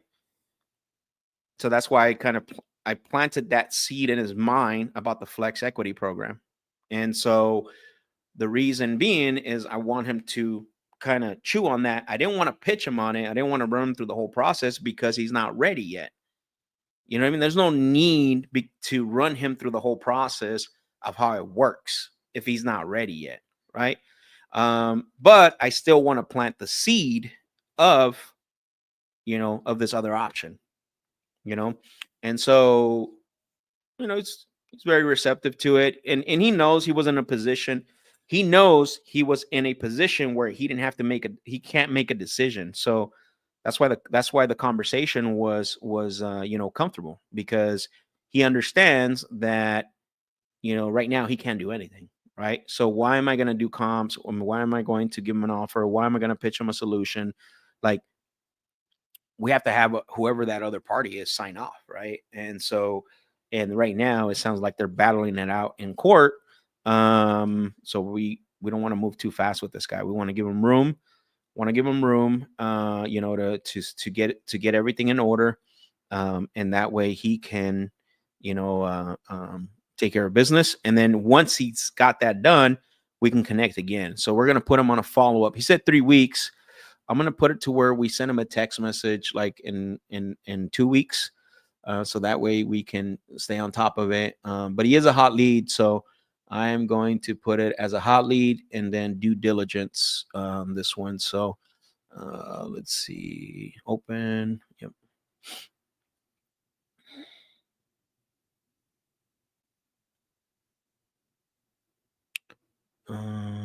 Let's see here. Any questions on that call, guys? What stood out? What clarification do you need? That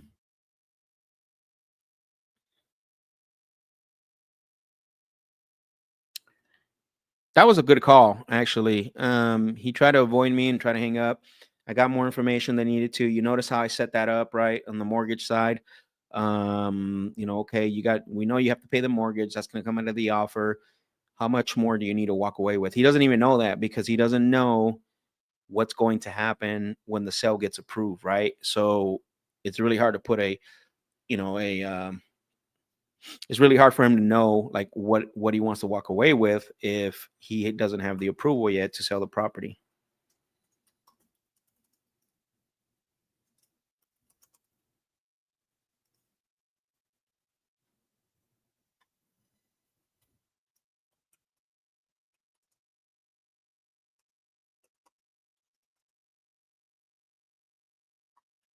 And you guys know I made a mistake. I made a mistake when I asked him the question, but guess what? I fell on my sword.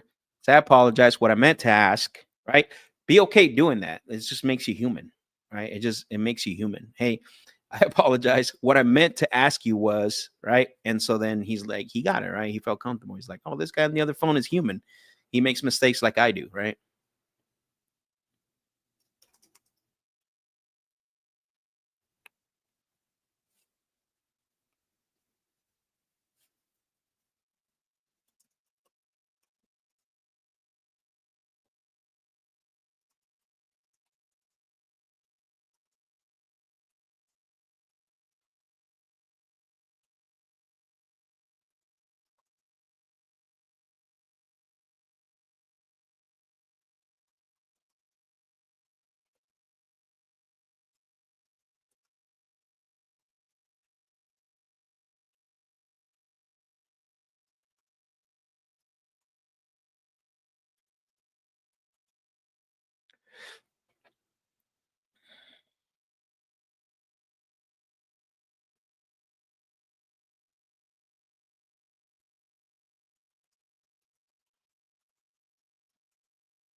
May 7th.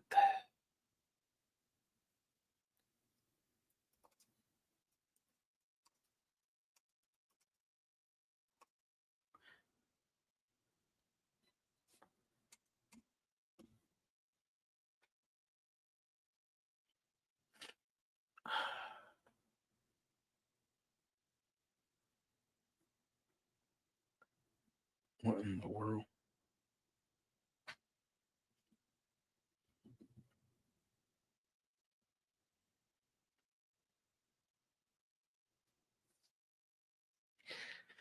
All right, so he's going to the appointment book. The only time I put leads into the appointment book if it's 30 days or less. So if they ask me, hey, call me back, 30 days or more, but it's a hot lead, then I'm gonna put it on ready soon, right? But this guy is it's 30 days or less, so I'm gonna put him into appointment book. So right now I'm filling that up.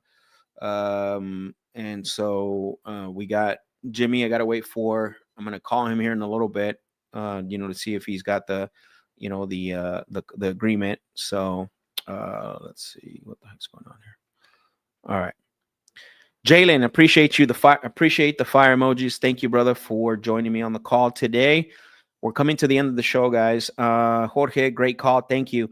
I like how you overcame him warning you to just throw him a number without knowing anything about the property. Yeah, that's what I was saying, right? Like he tried to put me in a corner, or try to pin me in a corner to, obviously, wanted me to give him a number. And I just, how I can't just give you a number. I don't even know what I'm getting into. Now you got to be prepared though, because that's going to open the door for the condition. And if you're not you haven't gotten enough rapport, but I let him run through the condition, right? I let him talk about the property. I let him describe it. I let him, describe what he did to it. And then I just brought him back. I didn't continue to stay within the condition of the property, right? I acknowledged it, that he was giving me the information. And then I went back to try to get a little bit more motivation from, right? A little more motivation from him, right? So but yeah, I mean, it's just when you get sellers, especially in the beginning of the conversation, like, well, when I talked to so and so, or when I filled out the form and said you were just going to call me to make me an offer, well, that's the goal. Like that's what I'm calling for. But first, what I said earlier was that I need to ask you a few questions to qualify the property for an offer. I can't make you an offer on something that I don't even know what I'm getting into, right? So it's like letting them know, eco business statute, right? You've answered the question based on you answered their question, and now you're asking them that this needs to happen in order for that to happen, right? Those are things that as you what I want to say, those are things as you start to get better, that you're going to be able to overcome, right, pretty quick. And so, and I did it well, right? Like he's like, well, now that you know this much, make me the offer. And it's like, well, wait a minute, like still don't know what I'm getting into here, so I can't make you an offer, right? And he understood that. But yeah, that's a good takeaway. So Derek, appreciate it, bro. All right, everyone. We are at the end of, man, time flew today. We're at the end of our call session. We've been on here for 4 hours. I know we had some few conversations. So gonna fill out the scorecard.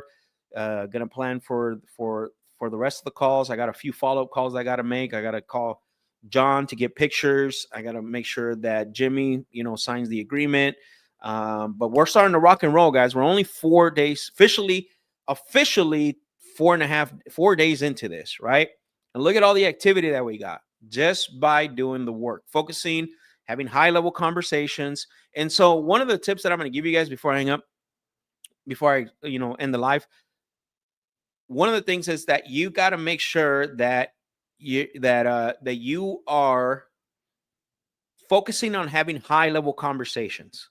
Stop trying to close the deal, right? Stop trying to focus on just closing the deal, because what's going to happen is you're going to rush through your calls. You're going to be disqualifying a lot faster based on what the prospect is telling you. You're going to be thinking that the leads you're talking to are bad because you're just solely focused on closing the deal. And this is the mistake that a lot of sales training programs make out there. Look at any sales training program that you want. It doesn't necessarily have to be wholesaling, right? It's all about focusing, having getting the contract. Now, is that my goal? Yes, absolutely, right? 3 outcomes: getting the contract, setting up a follow-up, or ending the sale. Getting a contract, setting up a follow-up, or getting the sale. However, how do I get there? By having high-level conversations, uncovering, or in the stages that I put together, running them through the discovery stage, right? Finding out if this is a prospect or a suspect, going through the intro, the questioning games, and then figuring out if I want to move or not. It's up to me, right? But if I'm just solely focused on closing the deal, I'm going to skip a lot of parts and I'm going to get frustrated. I'm going to quit. I'm not closing anything. Well, you're not closing anything because you're not having high level conversations, right? You're so focused on the outcome that you're forgetting you're forgetting what's in the middle, right? So yes, it should be a goal to get the contract, but don't solely focus on the outcome that it's messing up your process and it's messing up the way you're approaching the calls. So I want to leave you with that. I hope you took that away. Look, there was a lot of really good stuff here. Go back and watch it. Go back and check this out. I really appreciate every single one of you for being on. Jorge, thank you. You're welcome, and thank you for always being on the lives and participating. Selena, welcome to the show. If today was your first time here, I really appreciate your comment. It means a lot. And then then tomorrow we'll be here same time, same day. Remember, Monday, Tuesday, Thursday, Friday, Wednesdays we don't go live. Things to catch up on and things like that. But I will be here tomorrow again, same time, same channel. I will see you guys later. And remember, this is the Deal Lab where real calls, real deals, and real closers are on. I will talk to you guys later. Peace.